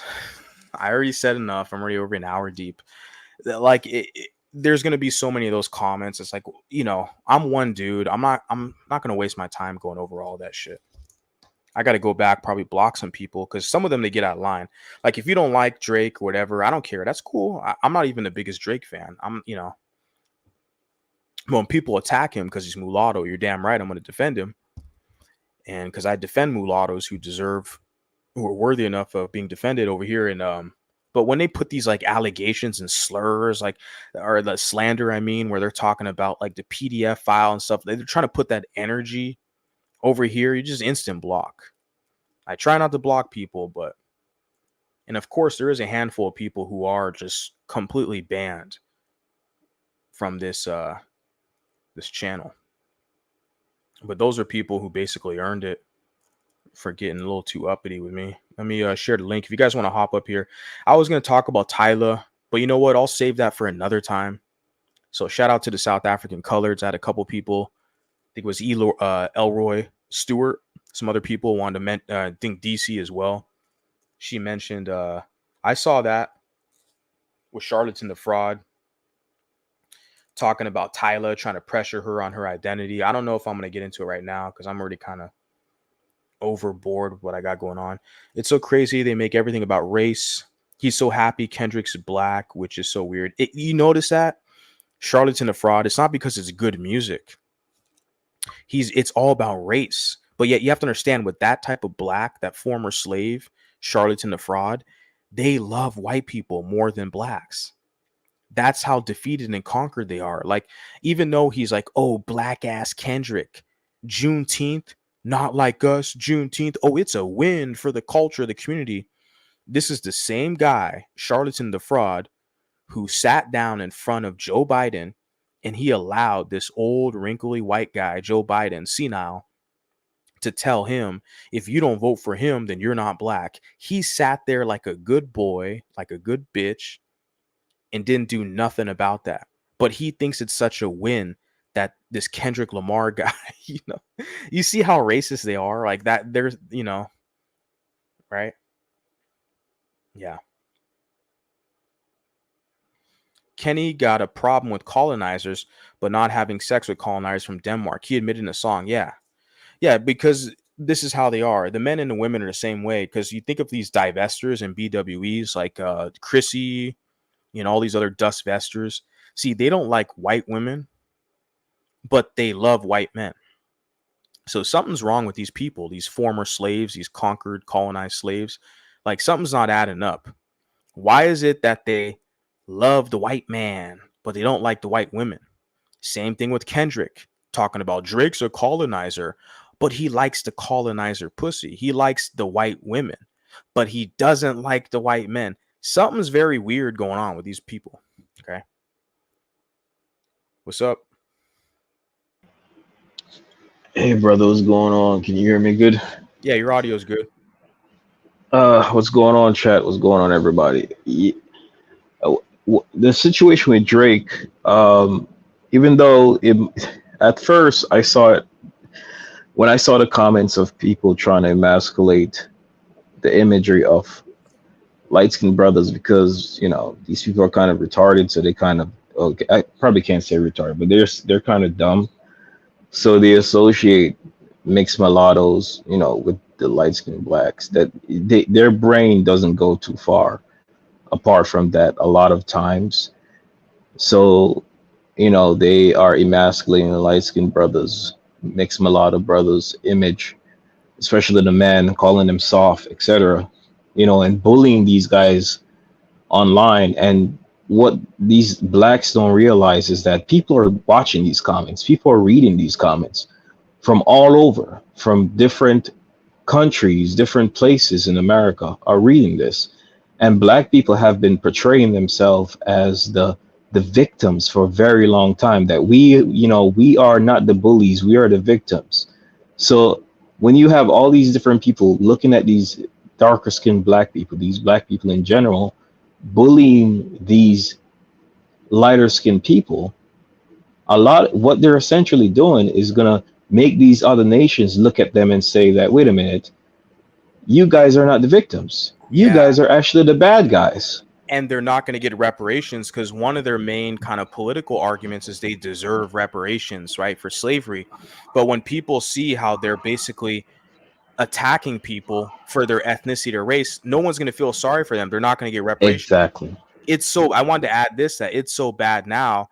They're attacking other nations of peoples, like with Tyla, the South African colored. They're going to try to attack her for not identifying as Black American. Also with Dominicans, a lot of Dominican people, they're attacking them. These are people from other nations, other countries. They're attacking other nations. It's not looking good. And they want reparations. I just don't see it happening. Reparation is not going to happen. Right now, there's, if you guys probably don't know this, but in the manosphere, Black manosphere group right now, there's a lot of them that are attacking, like the Latinos, the Mexicans, that are over in America right now. And I'm telling you, a lot of these Mexicans that are crossing the borders, they're going right to the poor communities, which are the Black communities, right?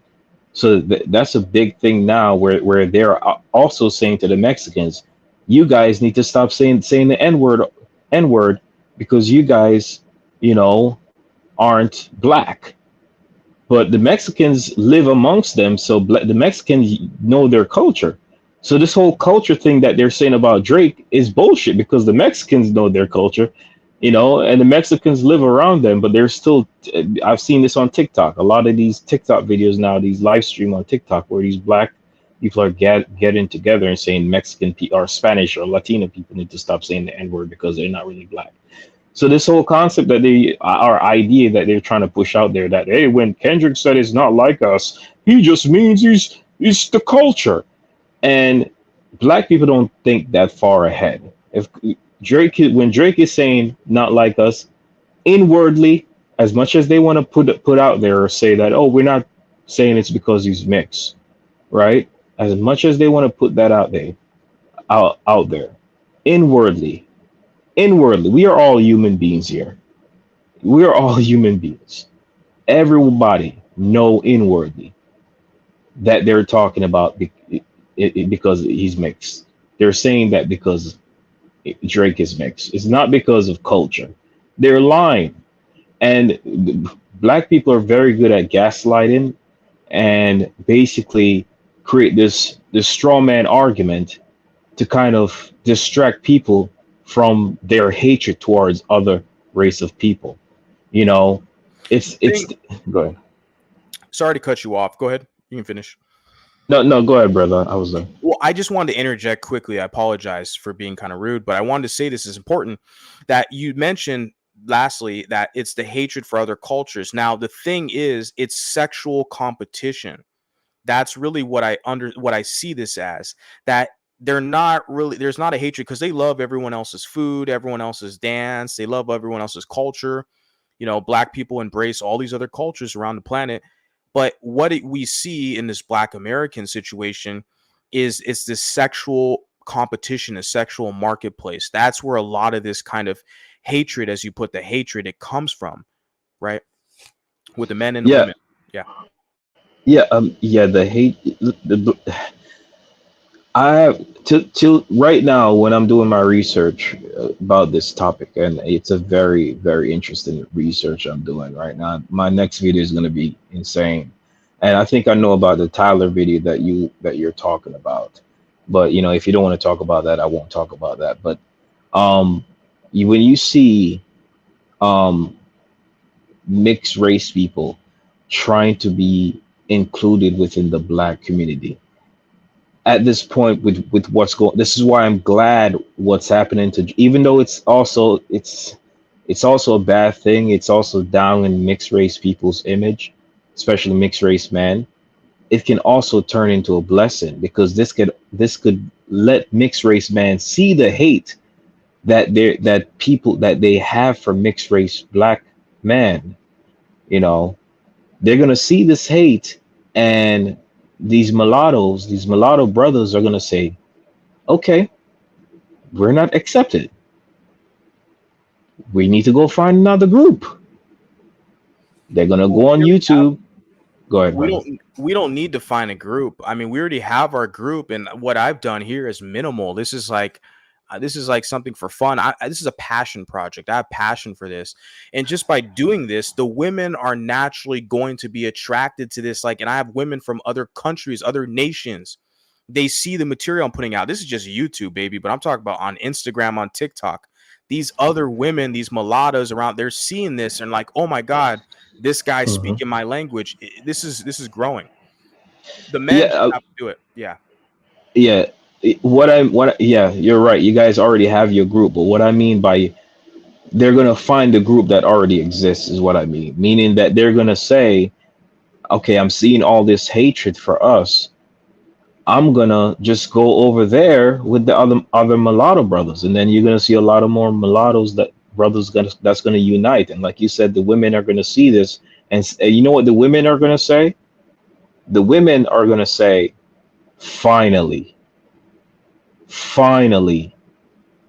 That's what the women are gonna say.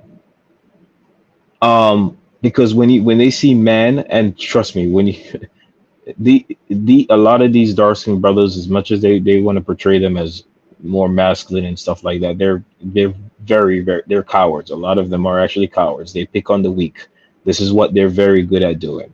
You know, this is why there's gang activities in the hood, and then they pick on the nerdy black guy. I mean, this has been going. Y'all know how the black community is. Yeah, no, yeah, within their own culture too. Yeah, they prey on weaker like black people Yep. within their own culture. Yeah, and there's movies and it shows that in all these movies. You look at the hood movies, they always show that like about like weaker black people or black people minding their business. They get punked. Like remember Menace to Society? Yep. When there was a black guy who went to the drive-through to just get some like burgers or fries, whatever, and the dude ran up on him with a gun. He liked his car. He just robbed him and shit. Like that's very common. Like they prey on other people in their own group. I know, and those type of people who might not have my phenotype, but they look. I mean, but they don't look like me, but they kind of share my sentiments. They're gonna slowly but surely start to tune in and follow me on social media. And I've already seen this from the beginning. Like there's a lot of black people who are dark skinned or they're Bantu themselves. They still feel like they share the same sentiments because they know that they're being outgrouped within kind of their own culture that they've been, the environment they've been a part of. They know something's wrong. They know something's not right. And they see someone like me who has the courage to speak on it. And they're like, okay, what he's saying makes sense. Yeah.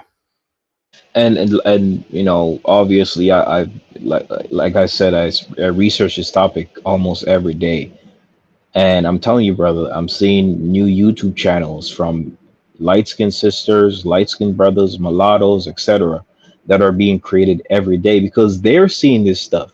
And I'm telling you, brothers, right now, you might have 20 people watching, you might have 30 people watching right now, 40 people watching. If you plant that mustard seed, it's gonna grow. And what's happening right now is that it's growing. I'm seeing it grow, and it's so guys. If I plant things in my backyard like um, tomatoes and stuff like that, and just to come back in the next morning and see like something grow on the side and another thing grow on the side, I'm always like amazed at seeing that. And I'm telling you, I'm seeing it growing. I'm seeing the seed growing of these mulattoes, brothers, of these sisters rising up. And the mulatto brothers need to take charge because the sisters, a lot of sisters are out of hand. I'm seeing what's going on right now with the war zone that's going on because believe it, I think the sisters still want to kind of like step back a little bit, but not go too far deep into it because a lot of them don't want to make it seem like it's a big deal, but they want to say it's a big deal, but not really. Right. This is the way I see the sisters are moving. Well, they want to play the gender game. Let's be real with it, right? They want to act like, well, it's just a battle between black women and light skin or mixed women and our hair. They're jealous. They play this like you said, the Chrissy or the exoticals. Like, oh, they're just jealous because I'm an exotical and I got good hair. There's a lot of fine ass dark skinned black women. Like I've been with fine black women and fine mixed women. There's a lot of fine women of every group. So, but some of these women on social media try to act like it's this jealousy thing and that the dark. Yeah, it was true. There's a lot of them who are jealous, but a lot of these women, these mixed women, you come to find out, well, they got black baby daddies. So what they're really talking about is they're trying to fight for their place in black society, but they're upset because black women are gatekeeping blackness. So a lot of mixed women, they have to go to black men to get protection from black women. And so the mixed men, we step back, we see this, we're like, well, wait a second.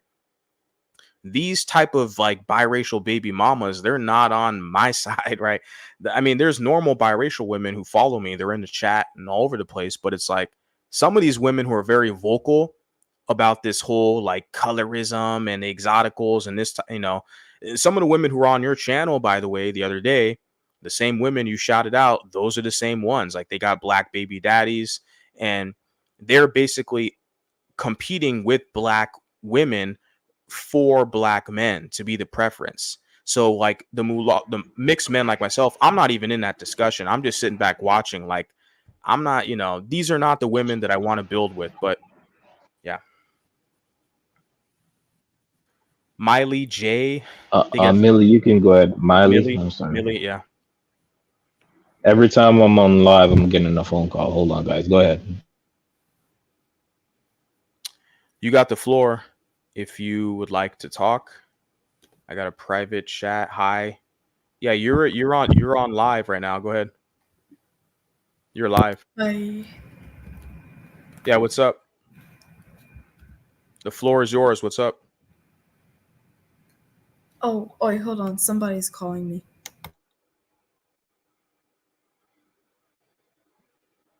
All right. Somebody's calling her. I wish mulattoes would speak normally to blacks in reality. That doesn't even require disrespect. The point is, in reality, they do not make rules for anyone, including us and themselves. Yeah, they don't even they don't guard their own community. And I mentioned that on the broadcast, where it's like the clean water, the food, the power, the electricity. They're not the overlords of that, which is like civilization. You need water, food, energy, and medicine, right? To continue civilization. And they don't really control that. So they're not in a position to dictate any rules. So that's the thing. Like, they don't dictate rules to anybody else, and not even you. So a guy like me, where it's like, I have a white mom, white family members, right? Kind of plugged in to in part with the white community. It's like, I'm looking at some of these people where it's like, they don't really make rules to what I'm doing. Like, I don't know. It's interesting. Val, she puts a good point here. Yeah. And she puts here, she adds in conclusion that, yeah, whites still own them, which is unfortunate. Now, I think the thing is that, like I said, I mentioned the water supply, clean water, access to clean water, the food, all the farms, etc., grocery stores, and the power and the medicine, all the hospitals, right? But the thing is, significantly, is spiritually and psychologically, because they thirst and hunger so much for white validation. That's what you need to understand. They don't have to put them on the main stage, so-called, to be the president, for them to be in a satanic puppet. You understand? Go ahead. You see, this one is 100% in, on, paid. Millie? She was playing a video or something. I don't know. She was playing a video. I muted her. I don't know. It was some African guy's voice. I don't know what the hell it was. Right. I was like, what? It sounded like a little African Jamaican, actually. Yeah. Yeah, I went on a little tangent there. But yeah, let me you got anything to add, for Light? Oh, no, sorry, bro. I'm just gonna be real with you, bro. Stop hating on Exoticals United. She's the best. F you. You're an Exoticals fan. Now, what would you say that I'm hating on for Exoticals United? I'm curious to say. I've said some kind of choice words for what I feel. Hey, I don't really hate Exoticals. I don't really care. I just understand that the whole platform, she literally publicly said that she's going to block all comments from men. Men can't comment on her channel. I'm like, look, my channel's open to anybody. Black, white, Asian, Latino, men, women. I don't care if you're same-sex attracted, you're LGBT, whatever religion you follow. I have people of every religious background. One of my main supporters is a proud Muslim woman, mulatto woman. So I have people of all different. That's a beautiful thing. I have clients and students from around the world. So I'm very connected. And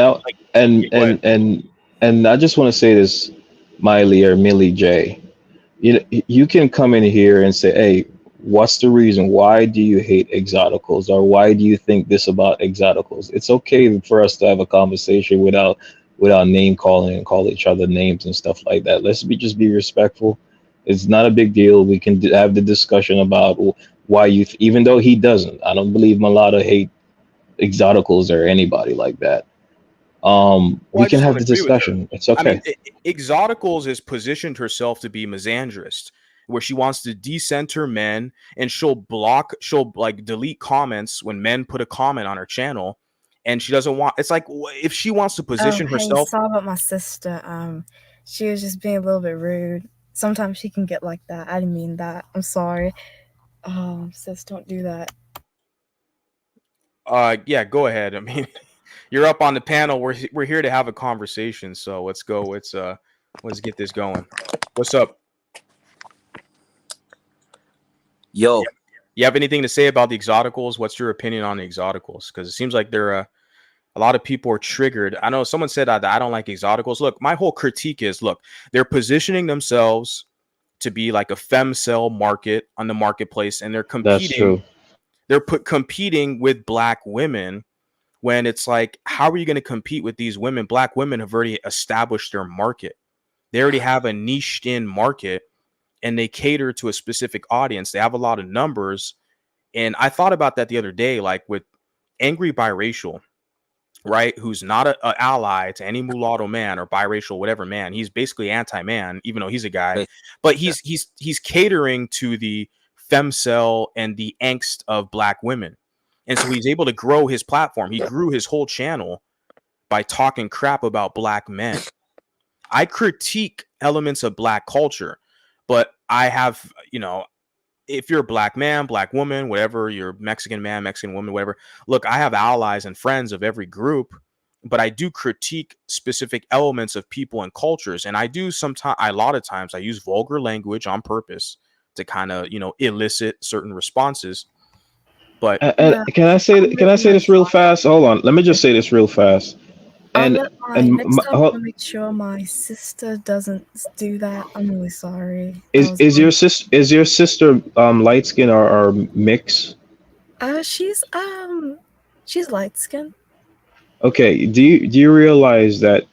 Do you think that she was being disrespectful towards Mulatto because she see him as a mixed race or a light skinned brother? Yes, I truly think that she was. She can do that sometimes, especially when it comes to like mulatto men. I know she gets really weird around them. Why is that? Let's talk about that. Let's explore that. Why is there this competition? Because I've felt that from being on social media for the past 2 years, that there's certain individuals where they look at like males, they see the masculine energy. I'm very bold and brash and assertive, and I'm not a pussy. I'm on camera. I'll show my face. I let the whole world know who I am. But there's people who kind of take an issue with that, but they can't specifically pinpoint what it is they don't like about me or my delivery. They'll just say, oh, you're bald or you're light skinned or you're a mulatto. It's like, okay, that's fine, I guess. But what is it that you don't really like? I'm trying, but they're competing. I think it's like she gets it from sorry about that. I think it's because she gets it from dark-skinned men a lot. Like they've kind of installed it in her head to not like mulatto men. Wow, that makes a lot. Programming, real programming. I was about to say that. I was thinking just a moment ago, how these black men, they'll have these children that don't even look like them, not in their image. They'll condition them to betray their own image, right? This is how they operate, and it's I think I was talking to Vanguard about this, how basically black men would actually like program, not all, but majority would program them to hate, like insult their own reflection, their own race of men. So I mean, I do kind of understand that, but at the same time, I still would blame her. Let me tell you why. Yes, there may be men. Yes, they may be using all forms of tactics to kind of like condition them to do certain things. But the thing is, as a woman, you see the whole world. You see people being with their own kind, procreating with their own kind, having the culture.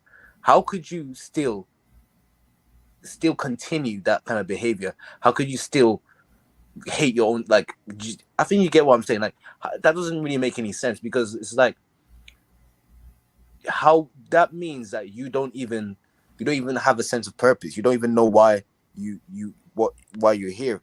And it's like, I think you get what I'm saying. Like, these women, I feel like it's a 50-50 ground where it's the man's fault and the woman's fault, because the woman, she has a brain. She's not stupid.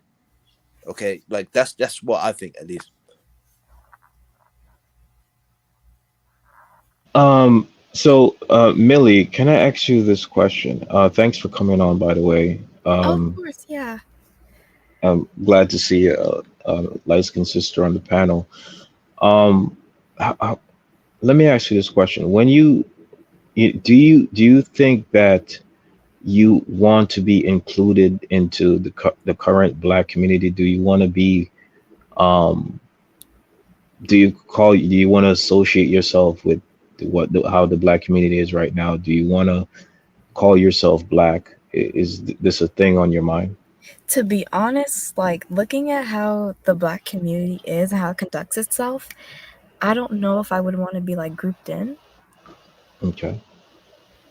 Do you believe that you're privileged as a light skin? Not at all. I don't believe I'm privileged. Like I feel like this whole privilege thing is like just a way to minimize lighter skinned people's pain and like mixed people in general. I, And like I go ahead. I'm sorry. Go oh ahead. no, it's okay. You can go ahead. Yeah, and I absolutely agree with you. I think it's a way to silence, especially light skinned sisters' struggle. And this is why when you said that was your sister or something like that, that comes on and see a mulatto brother that sound like he's very wise. If you see you hear how the brother speak, he sounds like he has some sensible mind. He doesn't speak like a thug. He has a job. He's a grown ass man. And what I see in the black community, where you see a lot of these black women that will disrespect black men and call them names like what your sister or cousin, what you said, that just came on the panel. And I believe that kind of way of talking is trying to morph themselves with the imagery that the darker skinned black women have been pushing in the black community, which have kind of emasculated their man. So what I'm saying is that when we speak about lighter skinned people or mulattoes, whichever you guys want to call it, uniting, we have to disassociate ourselves from those kind of lifestyle that they have been pushing in the black community that have done no good for their community. So if we're talking about light skinned people or mulattoes uniting, we have to call certain characteristics that we have morphed in ourselves to try to associate ourselves with that community, which have not helped any of us, whether light skin or mulattoes.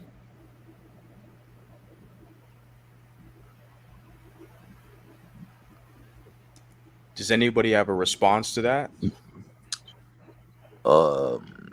Key points you're saying. Could you repeat that again? Like the main. And what I'm saying, I don't. When the young lady came on here and say F Mulatto Vanguard, right? That kind of characteristics that she was pushing, a lot of that kind of characteristics are pushed through the black women who call themselves strong black women, who push this kind of hatred towards black men in general, this masculine energy that they're trying to push on women. And the reason, and a lot of light skinned girls, they try to bring on that masculine energy on themselves because they want to play this character that the darker skinned black women are playing in the black community, right? To have this kind of masculine energy to portray on the man. And what I'm saying is that light skinned people, light skinned women need to get away from that kind of character or characteristics trait that's being pushed in the black community. I agree with you. I would think, did she say F Mulatto Vanguard? Because I didn't hear her say that. Oh, but I yeah, know, she said that. Yeah. because she was saying like about exoticals or something, you're talking. Yeah, I've heard about Exoticals United. Oh, so she probably is a fan of that type of content. Yeah. So look, I don't care about Exoticals United. When I first found the mixed race spaces on YouTube, I found her channel. But what she was talking about was completely different than what I shared a comment. I can even share it.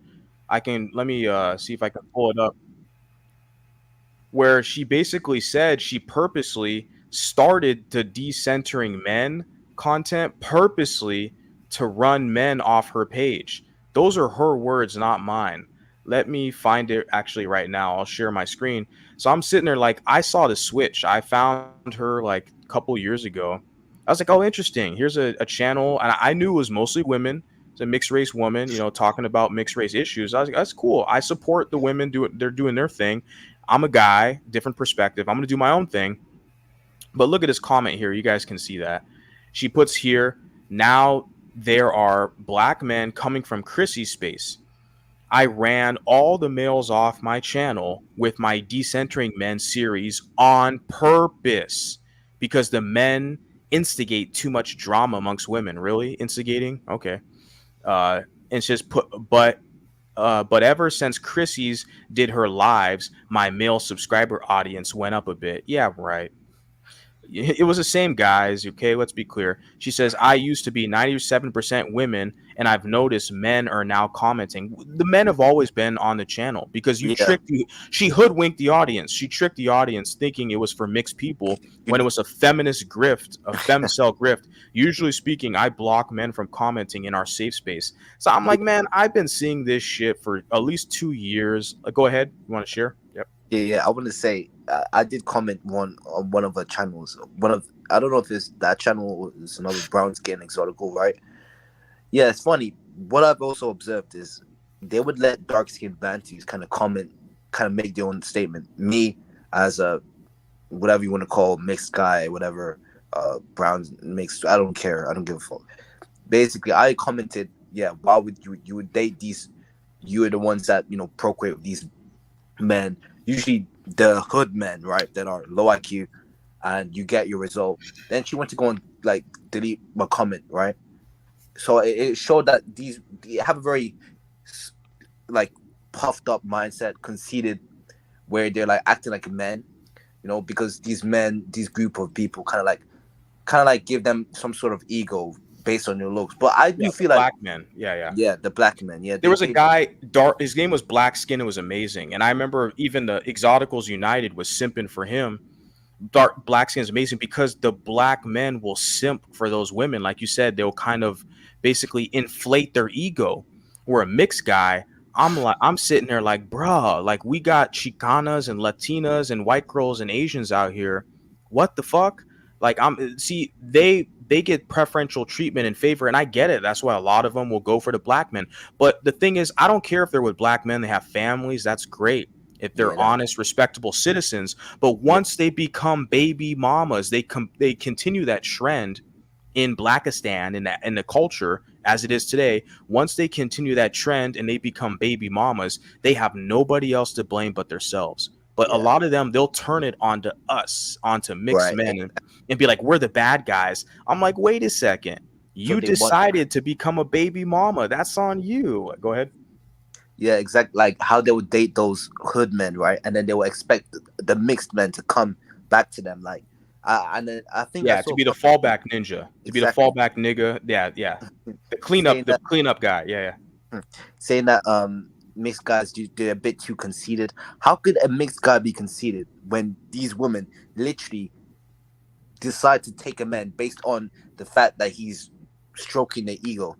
I feel like these women, the reason that they're like that is because of the fact that they believe they have no culture, no identity. They're told they're mixed by their black parents, usually probably some sort of cultured black, a black. If he's not FBA black, right, African American black, which is African American culture, some sort of African guy, right? And the thing is, African Americans, they actually united with the Africans, right, in the diaspora, in culture, in sense of culture. So they kind of like relate back to that tribe and their sense of identity, and then they go back to that culture, manage that. And I feel like the biracial. I feel like it's something to do with the lack of identity, because if you go to her channel, that Exoticals United channel, the stuff she talks about is so unnecessary. Talking about hair, talking about some of them may be good. Talking about how people are kind of like hating on you, downgrading you based on the way you look like. That's kind of that's a bit more serious. But the rest should be talking about stuff like tax, like you said, exotical tax. It's grifter shit. All this stuff that is it's hooker shit. Hooker club. Exactly, hooker club. It's the tax, because what man is going to just give them money? It's like, that's why I joke and say like the hooker tax, like the exotical tax, like who the hell are going to give these women money? Like there's a service that they have to give. But the thing is with the hair thing, I like the fact that these mixed women are talking about their hair because they have unique hair, and a lot of them are able to basically bond with each other based off their hair. And I follow a lot of these women that are not exoticals, but they're mixed women on like Instagram. And they have pretty good followings. They talk about their hair and how they're unique. And when I first heard of mixed spaces, it was because on Instagram with women, and I like talking about their hair. I was like, interesting. So the women are way ahead of the men, as far as galvanizing a feature that they have that's unique to them. And the men can't seem to do that. Like a lot of the men, they're trying to act like black guys with this bravado and posturing. I'm serious. A lot of the mulatto men, they want to act like black guys and try to pull this G card. And I'm from the hood and I'm more down from the hood than you. It's like, I don't give a damn. But, you know, the comment here, you talked about conceited. This woman on TikTok, you know, I blocked her face out, whatever. It's whatever. It's a TikTok person. She puts here. She's mixed too. She's lighter than me. She's literally half white. She's basically biracial, mixed woman. She puts, I'm mixed. I don't think it's a trend. I said it's a trend for mixed women to talk shit on biracial men to be in good favor with black men, which is a fact. It's a trend. She puts, I find mixed dudes attractive, but only physically. Every single one I've met was conceited. She says, even my bro. Plus, most mixed dudes seem to prefer white women. I call cap on that. My mom's white, and I lost my virginity to a white girl. Okay, so I've been with white women, been with black women, been with Asian, Latina, but mostly now I have an in-group preference. I'm more mature. I prefer mulatto women, mixed women, but a close fucking second is gonna be Latinas. I actually prefer Latin women, Latinas over white women. So what that woman just said is a complete lie. She's lying. Like, but go ahead. A matter of fact, I believe Latino women are winning more than these mulattoes and light skinned sisters and dark skinned sisters, because even white women, even white women. And I mentioned that in one of my videos. I mean, because Latino women are smart. They're not slow like these girls. These girls, as my preference is the light skinned dudes are mad. The Latino girls don't worry about it. They just worry about a provider who can be a provider and a good dude and take care of them. And they be like, yep, that's it. That's my man. You know what I mean? Go ahead, man. Afro-Latinas, right? Like that look like them. Like half of these biracials, there's Afro-Latinas, you know, like example, I forgot her name. There's a few, and even in that channel, Exoticals, you know, like Afro-Latina women, they have curly hair. They're not like those straight-haired Dominican, like Blaxicans, yeah. They're the same, because I feel like it's some, I don't know, culture. Maybe they're doing something, so their mind's not preoccupied. Or maybe. Well, there's a difference between mulatto, like there's a ton of these like Afro Latinos, we could say mulatto, versus like a mestizo, right? Which when I'm talking about Mexican women, I'm from California, Southern California. That's the majority group in the Mexican group is mestizo, which is European, Spanish, and then indigenous like Aztec, that mixed fusion. So they phenotypically don't look the same as like a mulatto or a Blaxican woman, which I've been with as well. I've been with both Blaxican and like the Chicana mestiza.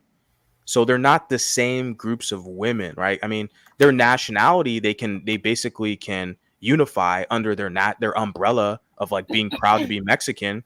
You right? Go ahead. Yeah. Millie, you wanted to go? Oh, sorry about that. My throat was messing up. Okay. All right. But the thing is, I wanted to say about this is that the difference when it comes to the mixed mulatto light skinned girls, that they should go for the mulatto brothers, mixed light skinned brothers, etc. Because there's not they don't have a culture. You know, we don't have. When I say culture, I mean like a country, you know, laws, you know, officers, etc. So I think to build up that community, I believe that these women need to choose these men. But the thing is, a lot of them are being brainwashed, and really they don't know where to go. So this is why the mulattoes and the mixed brothers need to stand up. Go ahead. I mean, yeah. I think that a lot of mixed guys can start something maybe by mocking these women, that they're the only group of women that have no culture. When they kind of like insult them back, right? Kind of like get back. Why I say insult or like kind of like because it's something to instigate, you know, because whether you like or not, being an honest guy, being a guy that's like just very articulate, doesn't really get a lot of views, it doesn't get a lot of people or like attention. But when you create some sort of drama, it seems to be something that, you know, people pay attention to. But also, right, I also think that some of these like FBA guys, they're onto something, right? I feel like they have an agenda. Like I was watching a Mulatto Vanguard's video the other time, right, where it was that video with that is it Tariq Fraud Sheed, Tariq Nasheed, that dude. He was talking about the Lancantos or whatever that tribe, that name is. Those people, they're mixed with Portuguese and Africans, right? Those people, and how they enslaved them. What I'm realizing, that those people was talking about, they were in Africa, right? And those people are a tribe. Those are a group of people. There's also, right, different tribes in Africa that resemble the Lancandos, aka those mixed people, right? And they're actually, some of them are actually enslaving, or are just kind of like in your own separate group today in Africa, in the upper, in the north of Africa, right? So I do feel like some of the resentment could be something to do with that, like some sort of tribalism, something like that. And I feel like, I don't know, I feel like there's some sort of agenda, because like there's different tribes as well in Africa, right? There's a Mandinka tribe. That tribe, those people are African, right? They sold South Sudan. Yeah. They sold biracial. They actually sold mixed people as well. They enslaved, but you don't see them talking about that. So I really feel like there's some sort of agenda. There's always something that's going on, and it's long. It's funny. Yeah, well, the thing is, like you mentioned it already, like they want to neutralize mulattoes as a group. They don't want us to break off and to form our own group. They're fearful of that. Like, so what they want to do, they want basically the darker skinned men to have access to the mulatto women, and they want the mulatto men to basically seek other partners, like to go into, to basically be absorbed into whiteness, or to go to the Latino group. So because if the mulatto men and mulatto women form unions together, we're going to continue basically the group. It'll be crazy, brother. They're fearful of that. That's kind of what the agenda is. But I wanted to piggyback. I like what Forlight was saying about how on your stream the other day, you said something very profound, where it's like you have like the biracial woman, like, and you had a couple of them on your channel who don't like me. I'm not going to mention their names, but you shouted them out. They're biracial baby mamas. The thing is, like, they will try to act like black women, meaning they'll have the cadence. They'll be like the sassy, kind of tough black. They'll try to talk like they're black women, but they don't want to be dark skinned. They don't want to have black women's hair or black women's skin. They don't want the black woman's experience of being a monoracial, unambiguous black woman in America. They don't want that experience of those women, but they want to kind of act like that woman, or the stereotype, right, of like a sassy, in charge, tough kind of black woman. But yeah, you had them on your channel, yeah, and they're competing with black women for like black males, but kind of lower caliber males, I might add, not like successful men. I just wanted to add that in there because you mentioned that yesterday, and it's profound that those same women, like the biracial ones who are like become baby mamas by like P. Diddy types, whatever, like they don't want to really be dark-skinned black women, but they want to act like they are, like a stereotype. Yeah, go ahead.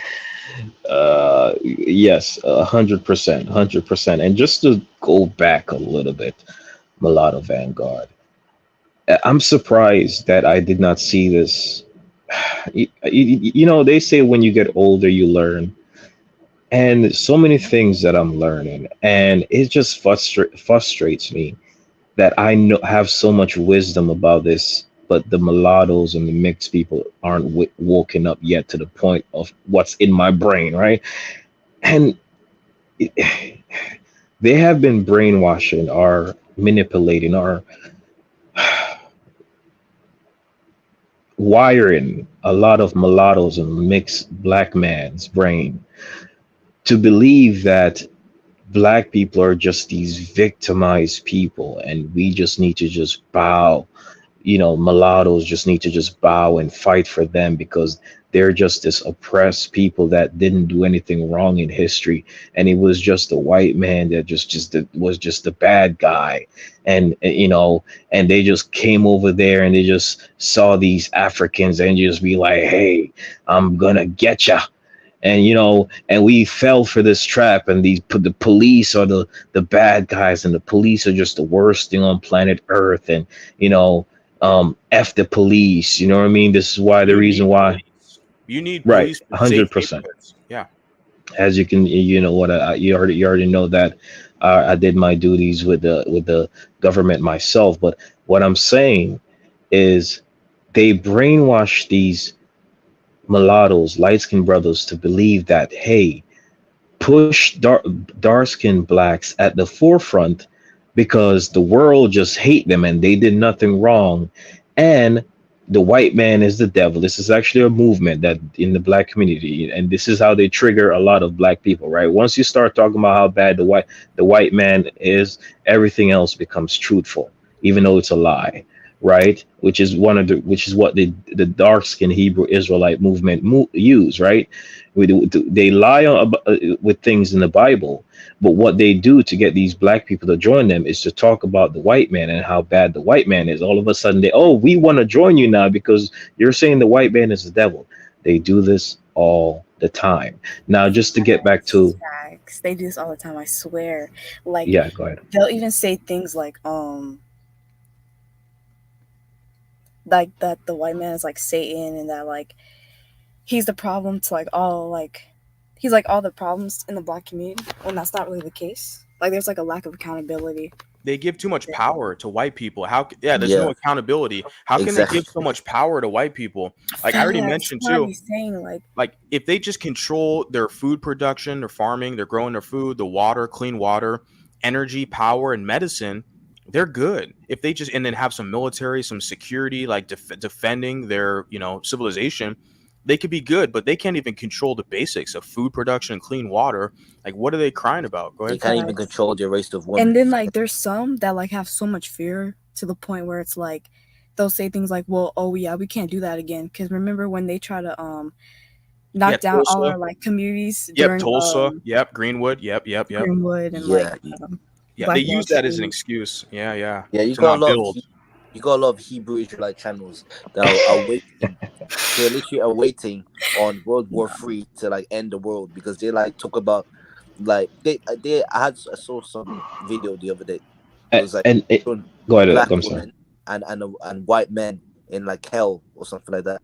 That's how these guys like think and operate. No man.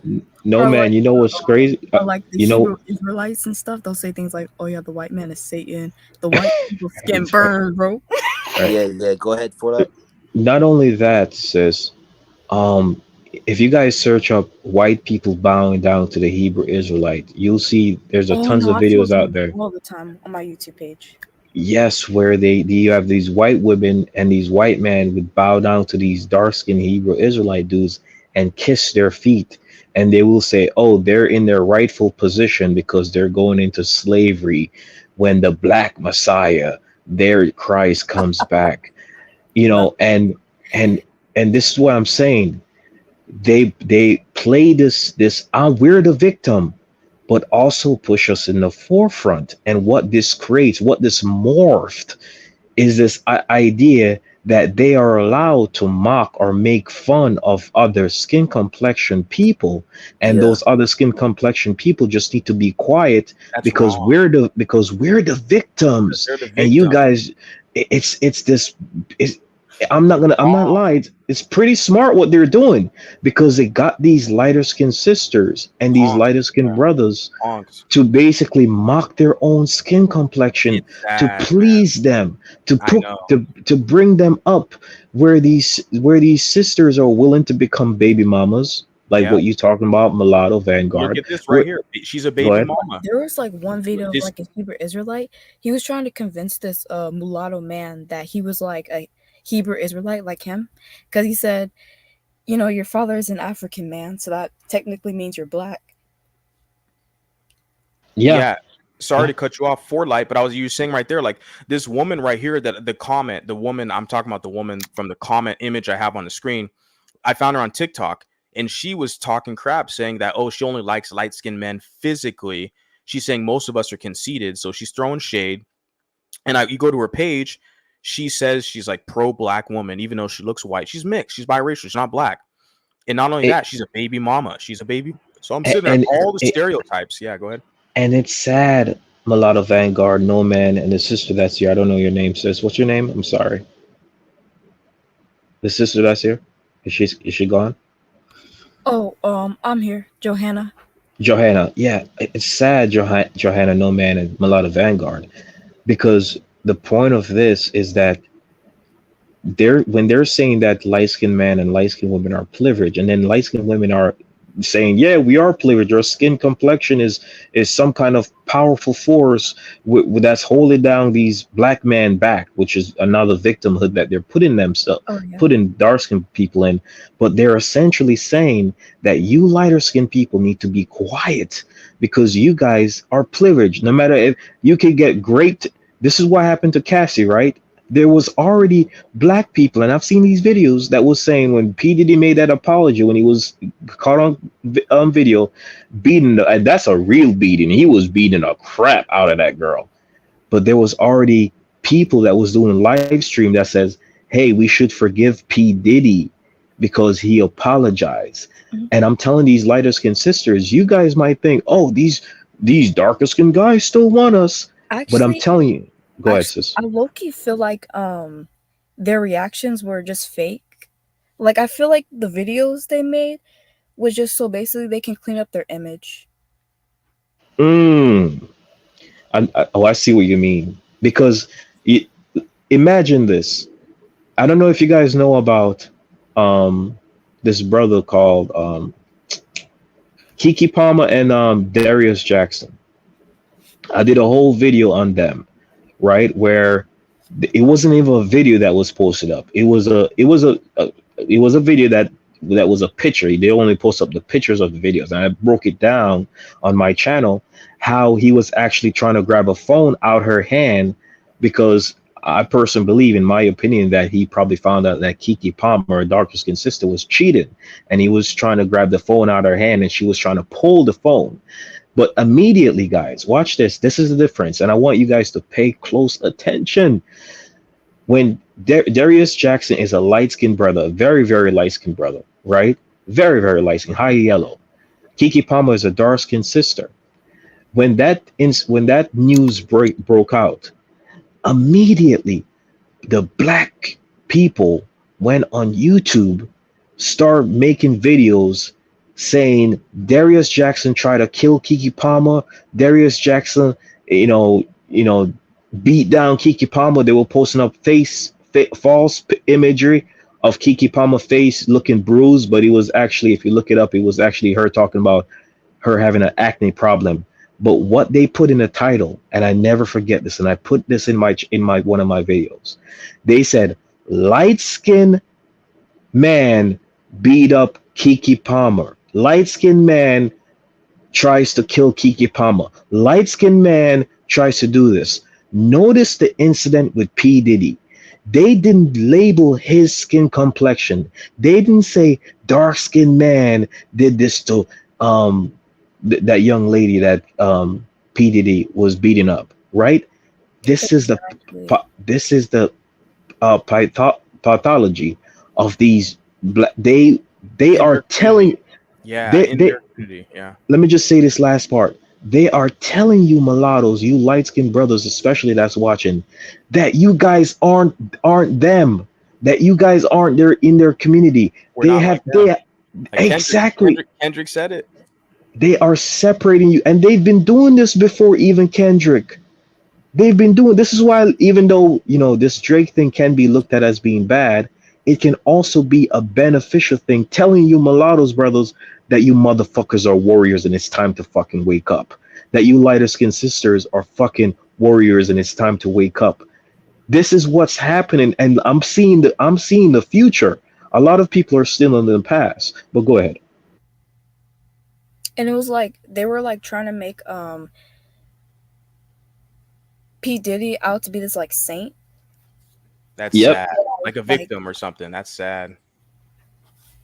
They were saying. I saw the video. He was kicking her when she's on the ground. That's disgusting. Just on the sisters, what the sisters have said. Just to add to what she just said, There were videos saying, Oh, I was just Cassie should have knew better. They weren't saying they Yeah, weren't they saying always that accuse the about women. they weren't saying that about this young lady with Darius Jackson. They weren't saying that. They were calling Darius Jackson, the light skinned brother, all kind of evil. Light skinned brother almost we killed also this woman. talked about how But they uplift like light skinned women, but like hate on light skinned men. Like Yeah. for example, like the whole Drake beef with Kendrick Lamar. Right. There's kids from my school. I'm a light skin. I'm Puerto Rican. I'm mixed. What region are you in? East Coast, New York, East Coast? Yeah, East Coast. Yeah, East Okay, Coast. for sure. And there's kids posting memes about like Drake being the slave master and they're not like us and shit. And the whole time Kendrick has a light skinned wife. Hypocrisy. So Hypocrisy. Yeah. Hypocrisy is real. It's like they light skinned women are their preference, but they hate on light skinned men because they see us as competition. I think that's like. And my question is, what are the light skinned men going to do about it? Are they going to sit there and continue to cry on the internet, or are they going to galvanize, organize, and develop something, a brotherhood, fraternity, a cohesive network, and build upon that? Because we can't continue to just play this back and forth and complain. We're going to have to establish something substantial that can be passed down to our offspring and our progeny. Go ahead. And I don't know if you guys saw like the whole Tyler thing as well that's been going on where they're trying to. Yeah, I got some coloreds in the chat. I got Elroy. I think we're kind of. I mean, I wanted to share it on this stream, but this specific subject kind of took more time. I'm gonna share it next time. But Elroy Swartz, he's a proud colored man, South Africa. Got another colored gentleman up in here, introverted smiles. So I let them know, my next stream, I'm going to cover the whole Tyler thing. But yeah, Charlatan the fraud, as he said with Kendrick, oh, no biracial, stay at home, don't come to the concert. He was trying to pressure Tyler to basically not identify as colored. That's what a lot guys like Charlatan the fraud, these kind of shills, right? They do that a lot. Like they only have smoke for the multiracials or mixed people that are kind of black adjacent, we can say, that have some African descent or biracial or mixed or whatever, like a Tyler. So they only have this smoke to pressure us and how we identify. They can't say nothing to Latinos or Arabic people. Yeah, go ahead. Not only that, if the video that you guys are talking about with Tyler, I notice how when they're talking to Tyler, and I looked at her face when they asked her that question, and she looked back at her manager, and I can see how she was nervous in her face. I can see this is how they bully these mixed mulatto women to say that you want black man, say that you like the dark skinned black man, say it. They bully these girls into. I'm telling you, this has been going. You guys are just seeing this, but I've seen this in high schools. I've seen this in the early 2000s, how they did this to the point where these light-skinned girls are willing to go on TikTok and all these different social media platforms and down their own light-skinned brothers that come out their own fucking womb. They're literally willing to down their own light-skinned brothers to please the dark world, right? Which is what I call the black community. It's sad. It's so sad. It is really sad. Very sad. Honestly, I could never find myself doing something like that. It's just Go ahead. Yeah, I was gonna say, right, that basically, like, yeah, I see, like, these. It does make sense because these biracials, right, with them, the older, they do have a lot of esteem issues because, like, they don't really have a sense of purpose. Like, I'm starting to get it. So it's like these dark-skinned Bantus condition them, right, from a young age or whenever they're in school to kind of like prefer them. So it's not really like they don't really have their own sense of being. They don't really have their own mindset. It's really just the ideas, kind of like how a parent directs their child, like, to navigate in the world type stuff. But it's like the dark-skinned Bantus kind of like coerce or persuade them to kind of like think a certain way. So really, all their poor decisions, all their outcomes is really the result of like the conditioning from the dark skinned Bantus or being around black people. So yeah, I'm starting to get it. I think it's really just, I mean, I don't know. I don't know who to blame. I do feel like, because if we obviously it's the black men to blame, right? The black men, the black community. But the thing is, there is some issue here, because I mean, the woman, right? The biracial woman, they don't. I don't know if it's them. They don't. I don't see them trying to form any relationships with biracial men or any men that are leaders that are intellectual. I don't see them doing anything like that. So I don't know who maybe not on a large scale that I don't see that. But the thing is, I think what you're trying to say is like the need for acceptance, right? To be accepted, a part of a group, a club, a community. And what they're going to do is they're going to go towards other men who already have a community they can kind of like get locked into or plugged into, so to speak. Since mulatto men or biracial men are literally positioning themselves to be cucked and punked by darker skinned men and other races of men, a lot of these biracial men, they haven't figured it out yet. So they want to be underneath other groups of men. So the women are going to treat them accordingly. Like they want to act like a subordinate to other groups of men.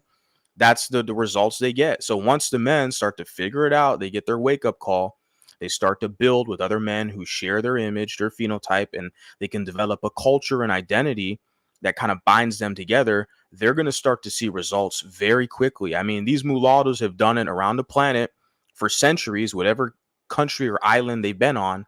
You're telling me they can't do it today with all this technology, this information in front of them, with the internet? What I've been able to develop with this, my basic, social media experimentation. I mean, people are already gathering to this discussion. Check this comment out. It says BC black community use us as their warrior mules. I love the wording here. Warrior mules to protect them while they sit back and do zero. I always say you got these biracials begging for black acceptance while you have black skinned men and women, okay, who will sit on their butt playing Xbox, smoking blunts, chasing light-skinned women or whatever. And you got like guys like a Drake or whatever, or these Colin Kaepernick type of guys who are like the hardest, hardcore, pro-black and all this crap. Like, this is very common phenomenon. This is the men we're talking about, this warrior, because warrior applies to the males. The women are feminine, So, but they want to beg to be a part of their group. Like, this is the issue with these guys. And I come across these guys on this social media. There's a lot, like I said, a lot of my haters are other mulatto men who would rather serve black men, and they have an issue with me. I'm like, I'm not your problem, bro. I'm just not a subordinate. Go ahead. And this is the reason why my next video live stream that I'm gonna do, I'm setting it up for tomorrow, right? And when I'm searching the videos, doing research and so forth, I'm not an emotional guy. I'm really not. I'm really not. I've done a lot of crazy stuff in my lifestyle. But when I was doing this research, I got a little bit emotional. And y'all can call me all kinds of names, okay? But when I'm doing this research about this guy that had light-skinned brothers and light-skinned women bowing before him, this dark-skinned brother, right? Oh, and Wonder Boy. Yeah, or Nature Boy. Go ahead. Oh, yeah, I know him, yeah. But the light-skinned men are punks. The light-skinned men who position themselves to be down with him, they're punks. But yeah, go ahead, sorry. He was slapping them. I'm going to title it embarrassing. Absolutely embarrassing. And when I do videos like this, I don't know if this is going to encourage light-skinned or mulatto people, or is it going to discourage them from fighting back? And I'm telling you, if you're a real warrior, if you're a light-skinned brother, mulatto brother, because sometimes they can't even tell the difference. What I'm saying is, if there's any time in history where light-skinned sisters, mulatto sisters, and light-skinned men, mulatto brothers, mulatto men need to unite, It's absolutely now. This is the perfect opportunity. And Drake triggered it just on the mere fact that Drake was willing to take on all these nignogs by himself with J. Cole bowing his head and backing away. 20v1, yeah. This one thing that kind of annoys me about it is how J. Cole is like mocked as a white boy, but he doesn't even remotely look Arab. This guy's got like, I don't know, type 3 hair, type 4 hair. And it is amazing how they're able to use these tactics to kind of like manipulate us, like the biracials, the mixed community. It just amazes me. Yeah. Go ahead. And the thing is, here's the thing that I want the mulattoes, light-skinned brothers, to realize, because they're gonna try to discourage you, brothers. They're gonna try to gaslight, say, "Oh, why are you talking about this? You're soft. This is why I say light-skinned brothers are soft. Why are you guys worrying about this?" They're gonna say that stuff, while behind your back, they're gonna say, "Oh, I got this nigga to stop doing what he's supposed to do." What I'm saying is this: I personally believe, and I don't give a fuck who disagrees with me, I personally believe that if a light-skinned biracial community gets created, or some kind of group or some kind of movement gets started, I think it's going to be one of the most powerful movement in human history. And the reason why I said this is because there's so many things that you guys can use, that history that you mulatto brothers need to research yourself, that I've been researching. Okay. Go ahead. No, you go ahead and finish. I just wanted to add. Go ahead. And the funny thing is, I'm at this point where it's like, if you guys ain't gonna create this group, I will. Well, I had a question for you about this. So, in your social media, right, your YouTube channel, who are your biggest detractors?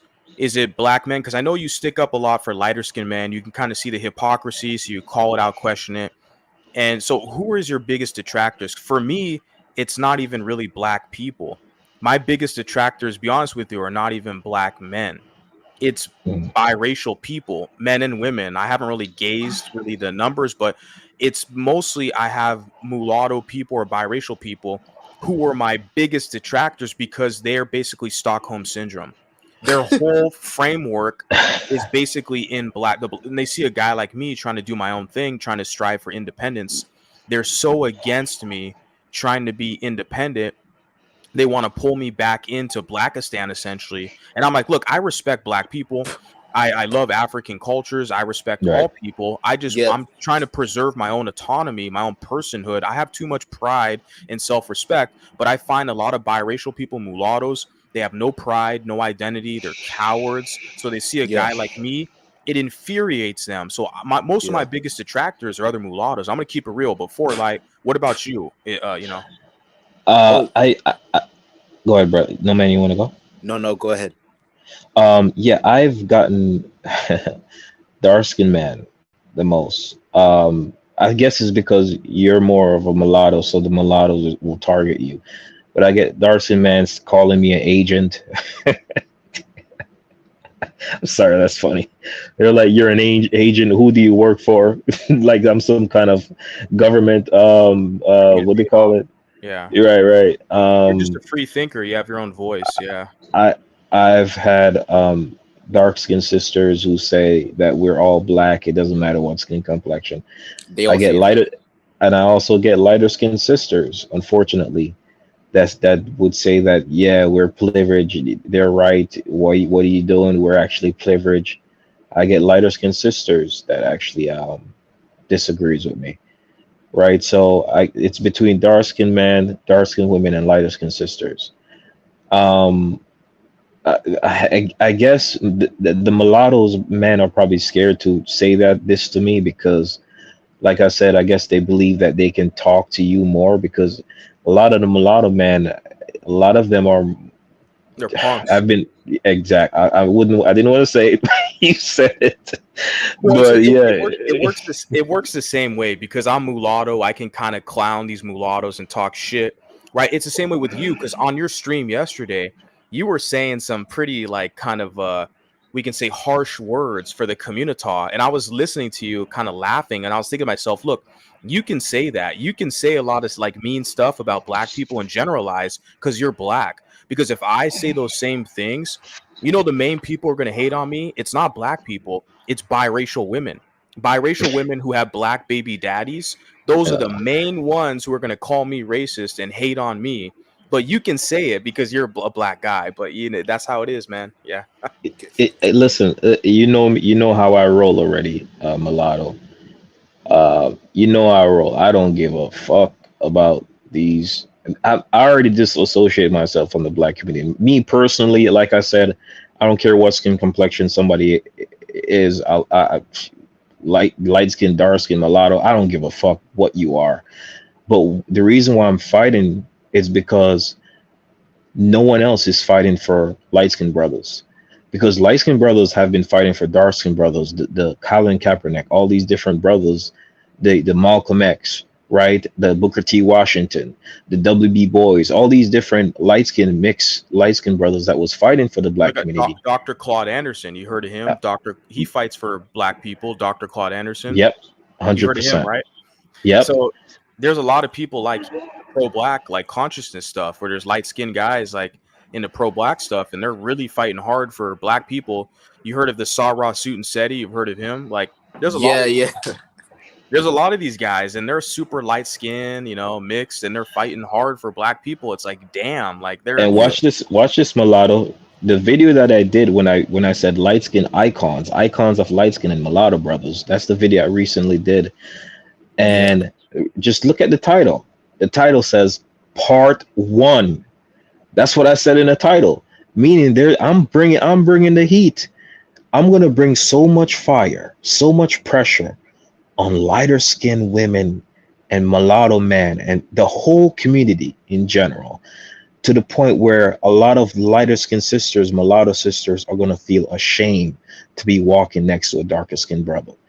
This is my mentality right now, because the thing is, black men, they're online on these panels with black women with veins in their head, screaming with black women, you got stop emasculating single mother, man, it should be in power, submission. Yeah, they're doing all of that stuff. Manosphere. Yeah. Right. Can I say something? Go ahead, brother. No, man. I wanted to say that, actually, go ahead, finish off what you want to have to say, and then I'll go ahead. Okay. Yeah, you have all these people on these these dark-skinned men on these panels screaming at these women with veins in their head, and these women be looking at their nails like, are you done talking? Like, I gotta go back to the Pookie and Ray Ray over there. I gotta go back to the Thug. Are you done? Like, a lot of these women, they're just going to continue this cycle of degeneracy, and the black community is just going to be destroyed and be done with. What I'm telling the mulatto lighter skin sisters, y'all need to get out of that shit before you guys get crash with those people. Matter of fact, there's a guy called Free Agent Lifestyle, Coach Greg Adams, right? He's a darker skinned brother, and I heard this from a. Go ahead, brother. He blexited the community. He blexited the community. Go ahead. Yeah. He literally said, "Don't call me black. I'm not part of this black community." He said, "Fuck that community's done." What I'm telling these lighter skinned sisters, he's funny. Yeah. And what I'm telling these lighter skinned sisters, y'all gonna down your light skinned brother into no man's land, because what's gonna happen? Believe it or not, I already seen darker skinned brothers talking about how light skinned girls are ugly, mulatto girls are ugly. I posted that video on my channel. They're saying that now. Okay, so you guys gonna be in the same position with the lighter skinned brothers, but you guys are downing your lighter skinned brothers. And if we're not gonna back them up. Yeah, that's the thing. Exactly. Once the black guys, like once they get the Diddy treatment. Right. And like, we're seeing this, like, okay, but they've been dogging us for years, talking crap about us being light skinned. Once they become baby mamas and they get the Diddy treatment, they can't run to the mixed guys and light skinned guys. We're going to laugh at them like they got nowhere else to go. Damn. They got to turn to be lesbians now. They got to go to the Exoticals channel because no one else is going to deal with them. Right. Yeah, exactly. Yeah. It's go ahead. No, man. I'm sorry, brother. Yeah. I was gonna say, because these women, I think they really can't think for themselves. I had a biracial Cat telling me that, you know, they don't have leaders. She doesn't have leaders. You know, that was the thing. You know, I do still blame them because, you know, you had all those years to find leaders. You had the internet to your advantage. You had, you know, people out there. You had those guys that you go ahead and call conceited, like that comment, right? You had that guy. You had people there, but you wanted to go to that Pookie that was, you know, overperforming, attacking other people just to get, you know, coochie, you know, some little coochie that is going to be passed around. You have these women that are just looking for some fun time, and then they still complain about like having no leaders, having no identity, not knowing their worth. It's really unfortunate and sad. I feel like, you know, this cycle is going to continue on until someone does something about it, because these women, they really don't really have a sense. They don't know anything. I don't think, like, they don't know better. They don't know better. Yeah. They try and be like black women, right? They're trying to be like black women, but they forget black women already have a identity. They already have a culture. They already know their role. So all that hood stuff, everything they do, they even know. Like, I saw a video, right? It's a bit like graphic. It's a bit disturbing, right? To describe whatever. This woman was literally describing like how she was feeling when she was getting arrested by a cop, a black woman, right, with her child. She was saying, you know, she has stress. These biracial they forget that these black women already have a sense of culture. They already understand everything, the position. Some of these women, they literally deliberately go to these men that are like, you know, mentally like crazy. They literally deliberately getting something that they want out of it. These women know what they're doing, but these biracials, you know, because they want to fit in, because they don't know any better. They just go around trying to have an identity. I don't know what's wrong with them. That's what it is. Mulatto, let me say this, then I'll leave. It's gonna be real quick. If you're not gonna do it, Mulatto, no man or any brothers in the chat, I will. I don't know if your brothers have already created some kind of Discord. I'm trying not to be the guy that created a lot of. Hopefully, there's more Mulatto brothers and Mulatto Vanguard. You're doing your thing. I see you actually working, but I want to see more Mulatto brothers like Vanguard stand up, because I know a lot of you guys are in the chat. You light-skinned brothers, I know a lot of you guys in the chat watching. People that's gonna watch this video, I'm calling you guys out right now. Okay, I'm gonna make a Discord. Okay, and I didn't want to be the first person to make this, but I want you brothers to move a little bit more faster, right? I'm not talking about you, Mulatto Vanguard, because you're doing your thing. No, man, you're always in here, so I'm not talking about you. This guy says I'm cutting people off. It's like, let people finish, let people not go ahead. Yeah. Okay, it's okay. So that's the only thing I want to say. Okay, because I want this conversation, this topic, to become a machine. And what I mean by a machine, I want it to become an unstoppable thing where it continues moving. It's a generator. It just keeps going and going and going. Yeah, exactly. So I'm thinking about creating a Discord. So anyways, brothers, no man, appreciate you. Mulatto Vanguard, appreciate you. You guys in the chat, KMC, thank you very much. Chris, everybody, Jezzy, I love her name. But guys, thank you so much. Take care. Have a good night. Okay. Bye. Hey, thanks for hopping on. Appreciate it. Yeah. Yeah. Do you have any final words, Nomad? Because it is getting super late. And I do have some things to say. I do feel like we could try and like bring a collective of cultures together. For example, me, right? I've been researching. I've seen the phenotypes. I've seen the fact that, you know, some biracials resemble some. So if you search up Ethiopid on Google, right, you'll see the phenotypes, right? There's a Moorish phenotype. There's these things, and they tell you a lot about like your culture, what you look like, people around you. I feel like if we have a collective of like musicians that resemble each other, right, plus historical places that these people have settled, plus the accomplishments they have done, I feel like it would bring a sense of identity to a lot of biracials. But I do think a lot of biracials, right, and mixed people kind of have contempt on their own community. Like they hate each other. Like you were saying. Yeah, Yeah, they hate yeah. themselves. Yeah. Like a lot of biracial, they don't even like the women. Like I chat to a guy the other day, right?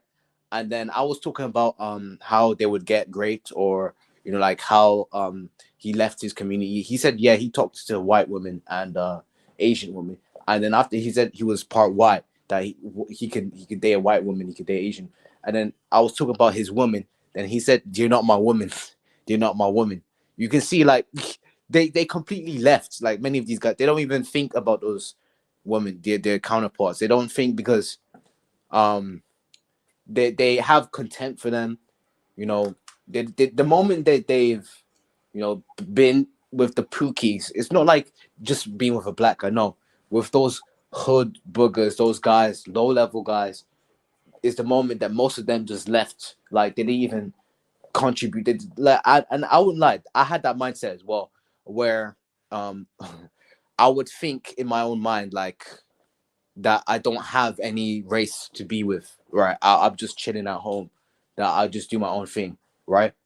That's literally how I felt. A lot of us have self-hate, and I don't know how it's gonna be fixed, but I do feel like most of us are gonna be like that until we kind of like maybe hear some stories about how some of these pookies, these gangbangers, may have got these women, like the over performances or the things they risk just to get these women's attention. But yeah, that's what I have to say.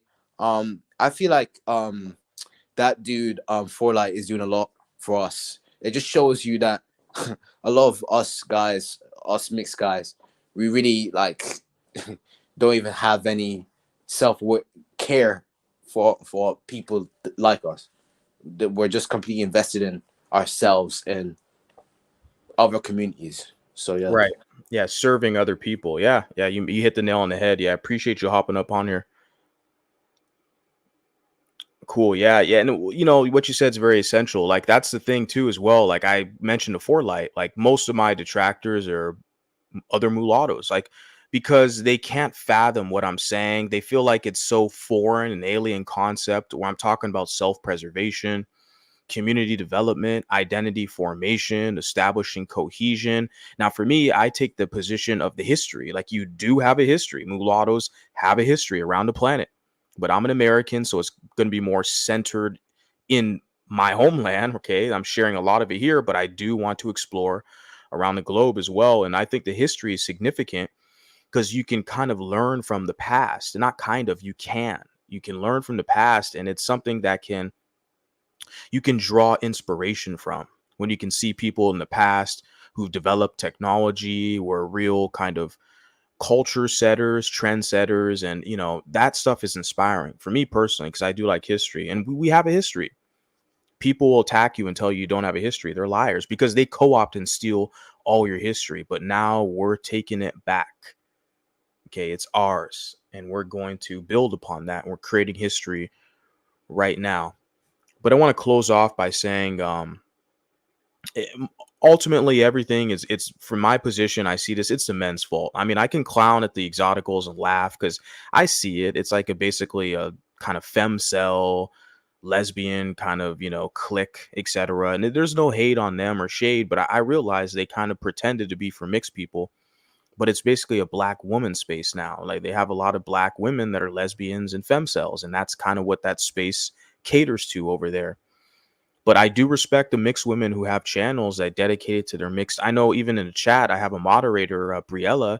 Her Instagram page, she dedicates it to mixed women and their curly haired like mulattas. And when I first heard about mixed spaces on Instagram a few years back, it was because there were mixed women who were centered their whole discussion or their whole social media around their unique hair, their curly hair. And I like that they're able to do that. But the men haven't really figured it out yet. They don't know like what binds them together, right? What binds us together. To me, it's just pure masculinity. You have to compete out here in the market.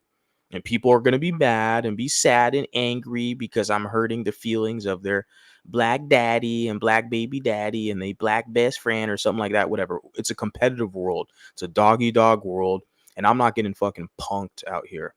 But like I said, it's the men got to do better, period.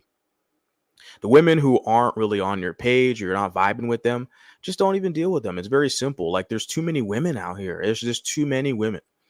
And I've been able to attract a pretty diverse audience, especially as far as co-ed, as far as the gender dynamic with men and women. You look at a lot of my numbers across all my social media. I have a very fair share of men and women, which to me is beautiful. I love to see this. This is really what I've envisioned. But ultimately, as a man, I'm going to say it's the men are the ones who got to step it up and create more channels, promote mulatto masculinity, period. Okay. When the men start to do good, the men start to lead, naturally, you're going to have feminine women. They're going to follow. Even if they don't follow initially, they're going to be watching. They're going to be paying attention, listening. They're going to be interested to see, okay, what is he doing? Where is this going to go? They're going to be invested in the discussion. So it's on the men to step up, period. So that's it, guys. I'm going to stop there. I'm going to talk about Tyler next. Didn't get to it today. Shout out to the panelists, everyone who joined the chat, the discussion. Shout out to everybody here. You guys are the real MVPs. If you guys like this content, please hit the like button, share the video. Someone else might find it informative. And next up, when we talk about Tyler, talk to you guys on the next one. Peace.